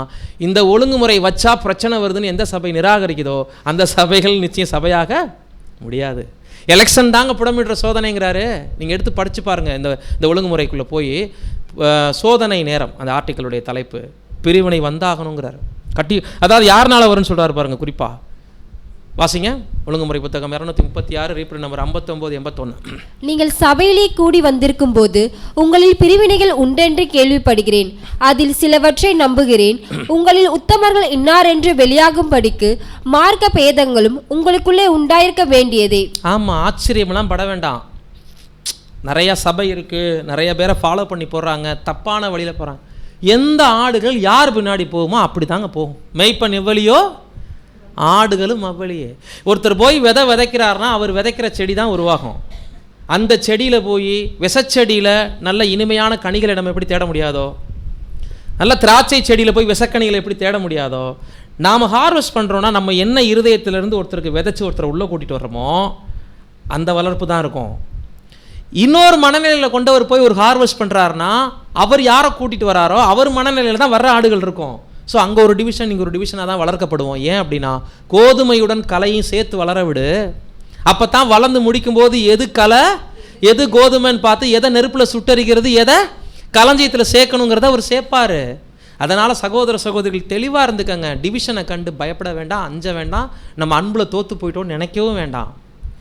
நம்ம அன்பெல்லாம் நமக்குள்ளே ஒரு கூட்டம் இருக்காங்கல்ல, நமக்குள்ளே இருக்கிறாங்களே ஒரு காங்கிரிகேஷன், இவங்களுக்குள்ளே சோதிக்கப்படட்டும். இதில் நம்ம தெளிவாக இருக்கிறோம். ஒரே விசுவாசம், ஒரே நம்பிக்கை, ஒழுங்குமுறையை ஃபாலோ பண்ணுறோம், பிலீவில் கரெக்டாக இருக்கிறோம். எங்களுக்குள்ள சகோதர ஒற்றுமை எந்த விதத்திலும் சிதையாத அளவுக்கு நாங்கள் ஜீவனையும் கொடுப்போங்கிறது தெளிவாக இருங்க. வேறு சபைகள் இருக்குது, வேறு ஒரு ஊர்களில் 3-4 சபை, அந்த கவலையெல்லாம் உங்களுக்கு வேண்டாம். யார் செஞ்சிட்ருக்கிறா எல்லாத்தையும்? அறுவடையாளர் வந்து செஞ்சிட்ருக்கிறாரு. அவரை எந்த களஞ்சியத்தில் எதை கொண்டு போய் சேர்க்கணுங்கிறது அவருக்கு நல்லா தெரியும். முக்கியமான பாயிண்ட், அதை எக்ஸ்பிளைன் படிச்சிருங்க என்று அப்போஸ்தலன் எழுதியுள்ளார். பிரிவினைகள் இங்கு கண்டிப்பாய் வந்தாக வேண்டும் மற்றும் அது எத்தனை சீக்கிரமாய் வருகின்றதோ அவ்வளவிற்கு அது சத்தியத்திற்கும் அதனை அன்பு கூறுகிற யாவருக்கும் நலம் பயக்கின்றதாயிருக்கும். பாருங்க, ரிப்பீட் பண்றார் வார்த்தையை. பிரிவினை கட்டாயம் வந்தே ஆகணும். தேவனை நேசிக்கிற ஜனங்கள் இருந்தாங்கன்னா அங்கே என்ன வருமா? பிரிவினை கட்டாயம் வந்தே ஆகும். எந்த அளவுக்கு அது சீக்கிரமாக வருகிறதோ அது அவரை அன்பு கூறுகிற யாவருக்கும் நலம் பயக்கிறதா இருக்கும். இன்னும் நிறையா பாயிண்ட் இருக்குது, நான் படித்து காட்ட முடியாது. அங்கே ஒரு இடத்துல சொல்கிறாரு, பிரிவினை யாரால் சபையில் வரும்? இப்போ நான் பேசின பாயிண்டெல்லாம் வச்சு நீங்கள் பதில் சொல்லுங்கள். பிரிவினை இப்போ யாரால் சபைக்குள்ளே வரும்? இல்லை, அது சபையில் இருக்கிறவங்களுக்கு தான் வரும். அப்புறம் நம்ம ஓகே, அதெல்லாம் இப்போ நான் சொல்லிட்டேனே. ஆச்சரியப்படுவீங்க, சத்தியத்தை நேசிக்கிறவங்களால தான் சபையில் பிரிவினை வரும். யாரால் வரும்? சத்தியத்தை நேசிக்கிறவங்களால தான். ஏன்னா இவங்க தான் கேள்வி கேட்க ஆரம்பிப்பாங்க. புரியுதுங்களா? பிரதர், உபதேசத்தில் வேறுபடுறீங்களே, எப்படி உங்களோட நாங்கள் இது வித்தியாசமாக இருக்கே? பிரதர், எலெக்ஷன் நமக்கு வேணுமா வேண்டாமா? அது வைக்கணுமே. அப்போ இவங்களால தான் என்ன ஆகுதுங்க? பிரச்சனை வருது. இந்த மாதிரி பிரிவினைக்கும் போராட்டத்துக்கும் கலகத்துக்கும் யாரை ஒருவர் காரணம் என்று கை காட்டுறாங்களோ அந்த நபர் சத்தியத்துக்காக குரல் கொடுத்துருப்பாருன்னு அர்த்தம். இன்றைக்கி இதை கண்டு உணர தெரியல ஜனங்களுக்கு. சபைகளில் பிரச்சனையும் போராட்டங்களும் கலகங்களும் உருவாகுதுன்னா தலையானவர் முதல்ல அதை மேற்பார்வையிடுறாருங்கிற பார்வை நமக்கு இருக்கணும். ரெண்டாவது, ஸ்பிரிட்டை கண்டுபிடிக்கணும். ஒருவரால் ஏற்படுது அல்லது ஒரு கூட்டமாக பிரிஞ்சு போகிறாங்கன்னா அங்கே மைய விஷயம் என்ன, நடுவில் நடந்திருக்கிற மேட்டர் என்ன? எழுத்துக்கள், 7ஆம் தூதனுடைய எழுத்துக்கள் பிரிவினைக்கான காரணங்களை ஒரு விதமாக போதிக்குது. பிரிவினை யார் செய்வாங்கன்னு சொல்கிறாருன்னா சத்தியத்தில் அரும் செயல் வீரர்கள் தான் செய்வாங்களாம். பிரிவினை செய்கிறவங்க யாராக இருப்பாங்களாம்? சத்தியத்தில் வீரர்களாக இருந்து தங்களை இருமாப்பாய் ஆளுகிறவர்கள் மேலே கொஸ்டின் வைப்பாங்க. பாருங்கள், எப்படி பிரதர் அலுவல் கூட்டம் வைக்காமல் நீங்களா பேசுகிறீங்க கேட்குறாங்கல்ல. அநேக சபைகள் இது நடக்குது இல்லை. எலெக்ஷன் வைங்க பிரதர், ஏன் நீங்களா சபையை நடத்துகிறீங்க கேட்குறாங்க இல்லையா? இதெல்லாம் எங்கே வழி நடத்திருச்சு? அவங்களுக்குள்ள. உடனே இந்த நபர் என்ன சொல்லுவார்னா, எல்லாருக்கும் ஃபோன் அடிச்சு இந்த கேள்வி கேட்டார் பார்த்தீங்களா, இவர் யாராயிட்டார்? இப்போ கெட்டவர் ஆயிட்டார். ஏன்னா இவர் தான் சபையை கலக்கி பிரித்து என்ன பண்ணிட்டாரு? வேற ஒரு இடத்துக்கு கொண்டு போயிட்டார். இல்லைங்க, கர்த்தர் என்ன செய்கிறாரோ அதான் நடக்குது. ஏன்னா சத்தியத்தை நேசிக்கிறவர்கள் நிமித்தம் தான் என்ன வந்துட்டு இருக்குது? பிரிவினை வந்துட்டு இருக்கு. இவங்க பிளைண்டாக இருக்க மாட்டாங்க. தாங்கள் ஏற்று கற்றுக்கொண்டு நிச்சயித்திருக்கிற உபதேசம் பண்ணினாலும் இருக்க மாட்டாங்க. ஒழுங்குமுறையை ப்ராப்பராக பின்பற்றினாலும் இருக்க மாட்டாங்க. வேற எந்த காரணத்தினாலையும் சத்தியத்தை விட்டு கொடுத்து இருக்கிறோம்னா பாபிலோன்லேயே நம்ம இருந்திருக்கலாமே. எல்லாருக்கும் மேலே அன்பு கூறணும்னா எங்கேயே இருந்துட்டு போயிருக்கலாம். அப்போ அங்கே இருக்கிறவங்களாம் கிறிஸ்தவர்கள் இல்லையா? நமக்கு சத்தியம் தெரியலனாலும் அட்ஜஸ்ட் பண்ணி இருந்திருக்கலாம் இல்லையா? சபையே ஒரு போராட்ட குணத்தில் தான் வளர்க்கப்படுதுன்னு சொல்கிறாரு. அது ஒரு அலுவல் கூட்டம் பற்றி பேசும்போது சொல்கிறாரு, போராட்ட குணம் நமக்கு இருக்கணும். இந்த போராட்ட குணம் எல்லா இடத்துலையும் தேவையில்லாமல் வெளிப்பட்டே இருக்கக்கூடாது. நீதியை கேட்குற இடத்துல வெளிப்படணும். புரியுதுங்களா? புது சிருஷ்டி வளர்ப்பதற்காக பழைய மாம்சத்தோட போராட்டம் இருக்கணும். ஆவியின் உலகத்தோடு நமக்கு போராட்டம் உண்டு. இதுக்காக தான் அந்த போராட்டத்தை குணத்தை கொடுத்துருக்கிறாரு. ஆனால் பெயர் சபையிலிருந்தே நம்ம வெளியே வந்ததுக்கு காரணம் போராட்ட குணம் தான். இந்த போராட்ட குணத்தை நிறைய சகோதர சகோதரிகள் மிஸ்யூஸ் பண்ணிடாதீங்க. எப்போ பார்த்தாலும் போராடுறதை என்ன பண்ணிட்டு இருக்காதீங்க, வேலையாக வச்சிடாதீங்கன்னு அப்படிப்பட்ட ஒரு ஆலோசனையும் கொடுக்குறாரு. ஆனால் நீதியை கேட்க போகும்போது, அநீதியை தட்டி கேட்கும் பொழுது, சபையில் ப்ராப்பராக ஒரு ஒழுங்குமுறை ஏற்படுத்தணும்னு நினைக்கும் போது நிச்சயமாக பிரிவினை வரும். வரலைன்னா அதுக்காக காத்துருங்க, சீக்கிரம் வந்தே ஆகும் அப்படின்னும் எழுதியிருக்கிறார் அந்த பக்கத்தில். ஏனெனில் உத்தமர் இன்னார் என்று வெளியாகும்படிக்கு மார்க்க பேதங்கள் உங்களுக்குள் அவசியமே. நெக்ஸ்ட் பார்க்கும்போது, ஆண்டவரை தலையாக ஏற்றுக்கொள்ளாமல் இருப்பதினாலும் பிரிவினைகள் சாத்தியம். அல்லது இந்த பிரிவினை சரி என்று சொல்லலாம். வாசிக்கலாம் வசனம், கொலோசையர் 2:18-19. கொலோசையர் 2:19. கணுக்களாலும் கட்டுகளாலும் உதவி பெற்று இணைக்கப்பட்டு தேவ வளர்ச்சியாய் வளர்ந்தேறுகிற சரீரம் முழுவதையும் ஆதரிக்கிற தலையை பற்றி கொள்ளாமல் மாயமான தாழ்மையிலும் தேவ தூதர்களுக்கு செய்யும் ஆராதனையிலும் விருப்பமுற்று காணாதவைகளிலே துணிவாய் நுழைந்து தன் மாம்ச சிந்தனையிலே வீணாய் விருமாப்பு கொண்டிருக்கிற எவனும் உங்கள் பந்தய பொருளை நீங்கள் எழுந்து போகும்படி உங்களை வஞ்சியாதிருக்க பாருங்கள். ஆமாம், இந்த வசனம் கொஞ்சம் கன்ஃபியூஸாக இருக்கும். ஃபுல்லாக நம்ம இந்த வசனத்தை விலைக்கு பார்க்க முடியாது. எளிமையாக புரிஞ்சுக்கங்க. கணுக்களாலும் கட்டுக்களாலும் உதவி பெற்றுனா சபைக்குள் இருக்கக்கூடிய சகலவிதமான ஒருமைப்பாட்டுக்கும் ஆலோசனைக்கும் வழிநடத்துதலுக்கும் எங்கேருந்து தான் கவுன்சிலிங் வரணும்? தலையிட்டு இருந்து. இந்த பாடி முழுவதுக்கும் ஆலோசனை யார்கிட்டருந்து கடந்து வரணும்? இதுதான் கணுக்களாலும் கட்டுக்களாலும் உதவி பெற்று இணைக்கப்பட்ட அந்த பலகைகளுடைய ஒருமைப்பாட்டை இந்த இடத்துல நீங்கள் நினைவு கூர்க்கலாம். அந்த பலகையை இணைச்சது அந்த ராடு, அந்த கிறிஸ்துவனுடைய அன்பு. இப்படி சரீரம் முழுவதும் வளர்ச்சி பெற்று தலையை ஆதரிக்கணும். இதுதான் பாயிண்ட்டு. இப்போ ஒழுங்குமுறையை பின்பற்றாமல் போகிற 2வது பாயிண்ட் பார்த்தோம் இல்லைங்களா? சபையில் எலெக்ஷன் இல்லை, அலுவல் கூட்டம் இல்லை, பக்தி விருத்திக்கு ஏதுவான பெரியா டிஸ்கஸ் போன்ற விஷயங்கள்லாம் இல்லாமல் எதிர்த்து நிற்கும் போது அங்கே ஒரு டிவிஷன் கிரியேட் ஆகுதுன்னு. அதுக்கு காரணம் 3வது பாயிண்ட். ஏன்னா இவர்கள் என்ன செய்யலைன்னா, தலையை பின்பற்றாமல் தலைவர்களை என்ன பண்ண ஆரம்பிச்சிட்றாங்க. சிலர் சொல்லுவாங்க, இந்த பிரதரை விட இவருக்கெல்லாம் தெரிஞ்சிருமா விஷயம். சில சகோதரர்களை ஃபேன்ஸாக என்ன பண்ணிட்டாங்கன்னா சார்ந்துருவாங்க.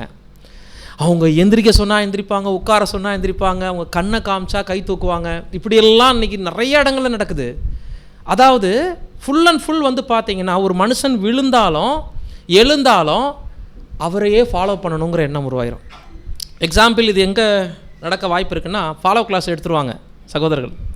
அவங்களுக்கும் அந்த ஆடுகளுக்கும் ஒரு அட்டாச் இருந்துக்கிட்டே இருக்கும். இது எலெக்ஷனையும் கடந்து போகும், புரியுதுங்களா? எலெக்ஷனை கடந்து சகோதரருடைய நீதி நியாயங்களை கடந்து உறவு முறைகளை கடந்து இவங்களுக்கு அப்படியே ஃபேன் பேஸாக மாறிடுவாங்க. இப்போ எப்படி ஆகும்னா, பிரச்சனைகள் மத்தியில் இது சரி இது தப்பு, இதைத்தான் நம்ம செய்யணும், இதை நம்ம செய்யக்கூடாது, இதை வசனம் அங்கீகரிக்குது, இதை அங்கீகரிக்கல, இப்படி யோசிக்க மாட்டாங்க.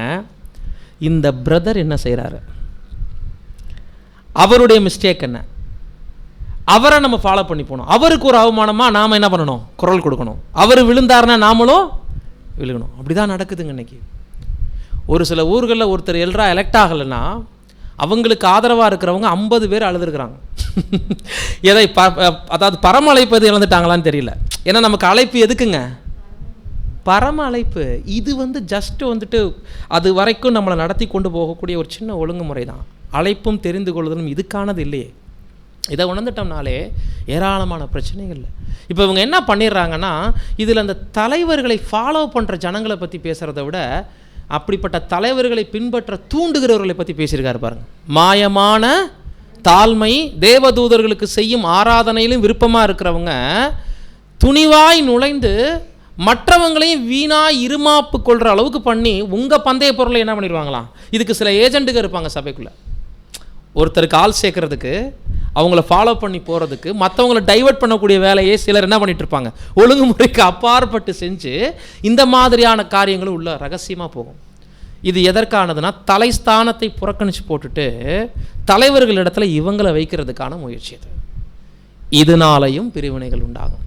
முதல்ல உபதேச ரீதியான பிரிவினை, 2வது ஒழுங்குமுறையை ஃபாலோ பண்ணலான்னா ஏற்படும் பிரிவினை, 3 இந்த ஒழுங்குமுறையை பின்பற்றாதது எதனாலனா, கர்த்தரை தலையாக வைக்காமல், தலையை பற்றி கொள்ளாமல், மனிதர்கள் விழுந்தாலும் எழுந்தாலும் அவர் எனக்கு பெரியவர், அவர் எனக்கு மூத்த சகோதரன், இவர் தான் என்னை சத்தியத்துக்கு கொண்டு வந்தாருன்னு செத்தாலும் அவர் பின்னாடி போய் சாகணும்னு நினைக்கிறது.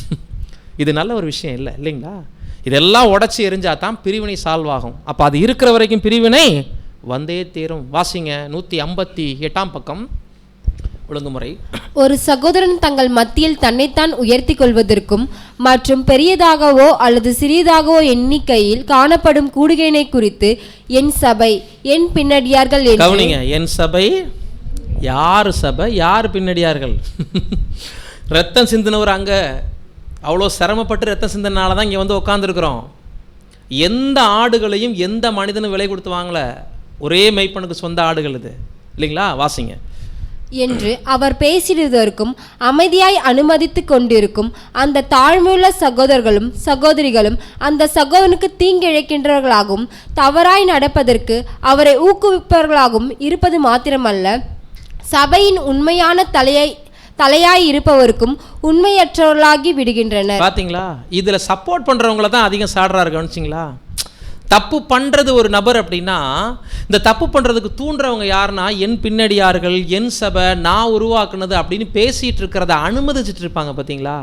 இவங்க தான் தப்பு பண்ணுறாங்க. நாங்கள் தாழ்மையாக இருந்துட்டோம் பிரதர், அவர் பேசும்போது நாங்கள் எதுவுமே பேச மாட்டோம் பிரதர், ஏன் எதுக்கு பிரதர் சண்டையெல்லாம் வந்துடும். இல்லை, நீங்கள் நீதியை கேட்காத இடத்துல நீங்கள் தான் ஊமைகள், கண்ணிருந்தும் குருடலாயிடுவோம். நீதியும் நியாயங்களும் உண்மைகளும் உங்களுக்கு தெரிய சில தவறுகள் நடந்து அந்த இடத்துல மௌனமாக இருக்கிறீங்கன்னா நீதியிலும் வளரணும் சமமாக. சபை அன்பில் எந்த அளவுக்கு வளருதோ, ஒரு அநீதி இழைக்கப்பட்டால் அதுக்கு குரல் கொடுக்கறதுலையும் சபை ரெடியாக இருக்கணும். கண்கட்டி விட்ட மாதிரி நம்ம என்ன பண்ணக்கூடாது, போகக்கூடாது. இங்கே முக்கியமாக யாரை பற்றி தான் பேசுகிறாரு, நாங்கள் தாழ்மையாக இருந்துட்டோம், அமைதியாக இருந்துட்டோம்னு சொல்லிட்டு தீங்கு செய்கிற சகோதரனுக்கு சப்போர்ட் பண்ணுறவங்க மேலே தான் மிகப்பெரிய தப்புங்கிறாரு. வாசிங்க. இம்மாதிரியான சூழ்நிலைகளுக்கும் வார்த்தைகளுக்கும் பணிந்து செல்கின்றவன் கிறிஸ்து நமக்கு உண்டாக்கின சுயாதீனத்தை சரிவர உணராமல் இருப்பதை நிரூபிக்கின்றான். பார்த்தீங்களா? சுயாதீனங்கிறது நீங்கள் எல்லா நேரத்துலையும் அமைதியாக இருக்கிறது கிடையாதுங்க. நீதி கேட்குற இடத்துல கேட்கணும், அன்பு உருவாகிற இடத்துல தான் உருவாகணும், நியாயம் கேட்குற இடத்துல கேட்கணும், எல்லாமே. ஏன்னா தேவனுடைய சாயல் அன்பு, நீதி, ஞானம், வல்லமை நாளையும் பேலன்ஸாக உருவாகிறது தான் தேவன் நம்மகிட்ட எதிர்பார்க்குறாரு. கண்டித்து உணர்த்தக்கூடிய வேலையும் ராஜ்யத்தில் இருக்குது. அப்போ நீதியில் வளர்ந்தால் தான் கண்டிக்க முடியும். அன்புங்கிறது பாவத்துக்கும் அநீதிக்கும் துணை போயிருக்கிற மாதிரியான அன்பை தேவன் நம்மகிட்ட உருவாக்க நினைக்கல. இந்த அன்புடன் இணைந்து கிறிஸ்தவ குணலட்சணமாகிய அடுத்த கேட்டகரி நீதியும் சமமாக என்ன பண்ணணும், வளரணுங்கும் போது பிரச்சனை கண்டு ஒதுங்கி போகிறதும், தவறை பார்த்து மௌனமாக இருப்பதும் இந்த மாதிரியான தலைவர்கள் உருவாக சபையில் காரணமாக. படிங்க. ஒன்றில் தான் கிறிஸ்துவில் குழந்தையாய் இருக்கின்றான் என்று, அல்லது சபை மற்றும் சபையின் தலைக்குரிய கணம் தொடர்புடைய விஷயத்தில் உரிய விழிப்பு கொண்டிருப்பதில் உறங்கி போய் விட்டான் என்று நிரூபிக்கின்றான். மனப்பூர்வமாய் சொல்லப்படவில்லை என்று இம்மாதிரியான காரியங்களுக்கு விளக்கம் கொடுப்பதில் பிரயோஜனம் இல்லை. இம்மாதிரியான வார்த்தைகளும் உரிமை பாராட்டுதல்களும் ஏற்கனவே ஏதோ சில கவலைக்கிடமான விஷயம் சம்பவித்துள்ளதை சுட்டி காட்டுகின்றதா இருக்கின்றது. ஏனெனில் கிறிஸ்துவின் தலையை பற்றி பேசுவதற்கு பதிலாக தன்னை குறித்து பேசுவதற்கோ, கர்த்தருடைய ஜனங்களை தன்னுடைய சபை என்று பேசுவதற்கோ, கர்த்தருக்கும் உண்மையாய் இருக்கும் கிறிஸ்துவின் சபைக்கான எந்த தாழ்மையுள்ள மூப்பரும் எண்ணவே மாட்டார். பார்த்தீங்களா? எந்த தாழ்மையான ஒரு மனுஷனும் மனப்பூர்வமாய் சொல்லப்படவில்லை என்று இம்மாதிரியான காரியங்களுக்கு விளக்கம் கொடுப்பதில் பிரயோஜனம் இல்லை. அங்கே என்ன சொல்ல வர்றாருன்னா, தப்பு செய்கிறாங்கன்னு ஒரு சகோதரனை பற்றி நல்லா தெரிஞ்சிருக்கு. இது நடந்த சம்பவம் ஒன்று உங்கள் மத்தியில் நான் பதிவு பண்ணுறேன். ஒரு மோசமான ஒரு குற்றச்சாட்டை ஒரு சகோதரன் இன்னொரு சகோதரனை குறித்து சொல்கிறார். அதாவது சபையில் மூப்பராக அவர் ஆகக்கூடாதுங்கிற அளவுக்கு மோசமான ஒரு குற்றச்சாட்டு பண்ணிட்டார், பெரிய தப்பு ஒன்று பண்ணிட்டார். அதே சகோதரன் நாமினேஷன் நடக்கும் பொழுது இந்த சகோதரனுக்கு வழிமொழிகிறார். யார்? எந்த சகோதரன் யாரை குற்றம் சாட்டினாரோ அவரே நாமினேஷன் போது அந்த சகோதரனுக்கு வழிமொழிகிறார். இப்போது அதை கேட்கும் பொழுது யார்கிட்ட முறையிட்டாரோ அந்த சகோதரன், நீங்கள் ஏன் நாமினேஷனில் அவருக்கு ஆதரவாக இருந்தீங்கன்னு கேட்கும்போது பக்கத்தில் உட்காந்துருந்தார் பிரதர். என்னமோ நினச்சிக்குவார், இல்லைன்னா அவங்க மனைவி என்னை கவனிச்சிட்டே இருந்தாங்க, அவங்க போய் சொல்லிடுவாங்கன்ட்டு மனதார நான் செய்யலை, கை தானாக என்ன பண்ணிடுச்சு, அதை தான் இங்கே எழுதியிருக்காரு. நான் விரும்பி என்ன பண்ணல, செய்யலை. அந்த இடத்துல நான் என்ன பண்ணிட்டேன், ஒரு தவறு இழைச்சிட்டு என்ன சொல்கிறேன், கிறிஸ்துவுக்குள் தூங்குறீங்க, கிறிஸ்துவுக்குள்ளே கொஞ்சம் கூட வளராத குழந்தைகள்.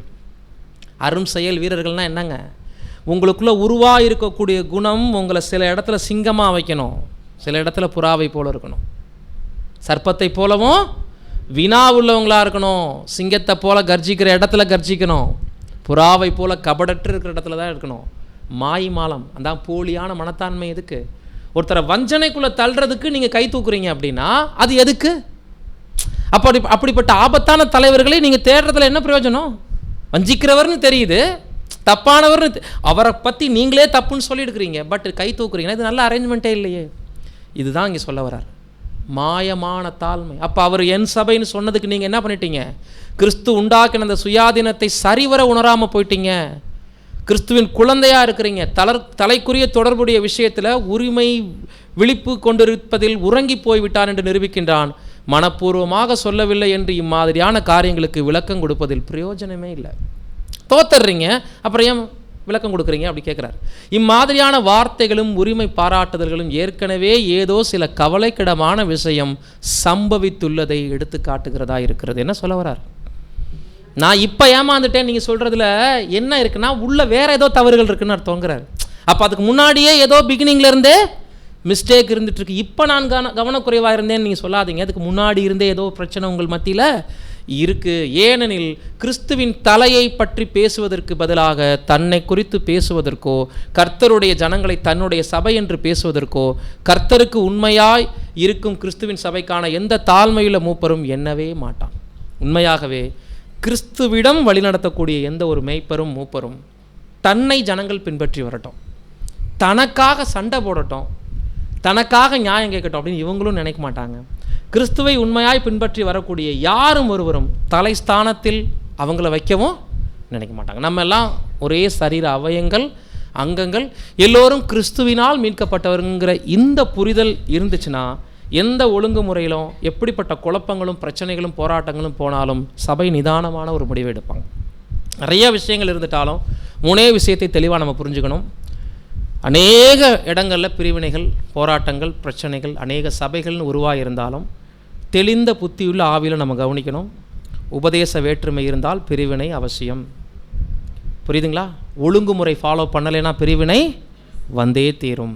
தலையை பற்றி கொள்ளாமல் மனிதர்களை அந்த இடத்துல வச்சுட்டு என் சபை என் நாடுகள்ங்கிற போக்குக்கு யாரெல்லாம் சப்போர்ட் பண்ணுறாங்களோ அதனாலையும் பிரிவினை. எல்லாத்துக்கும் ஒரே பதில்.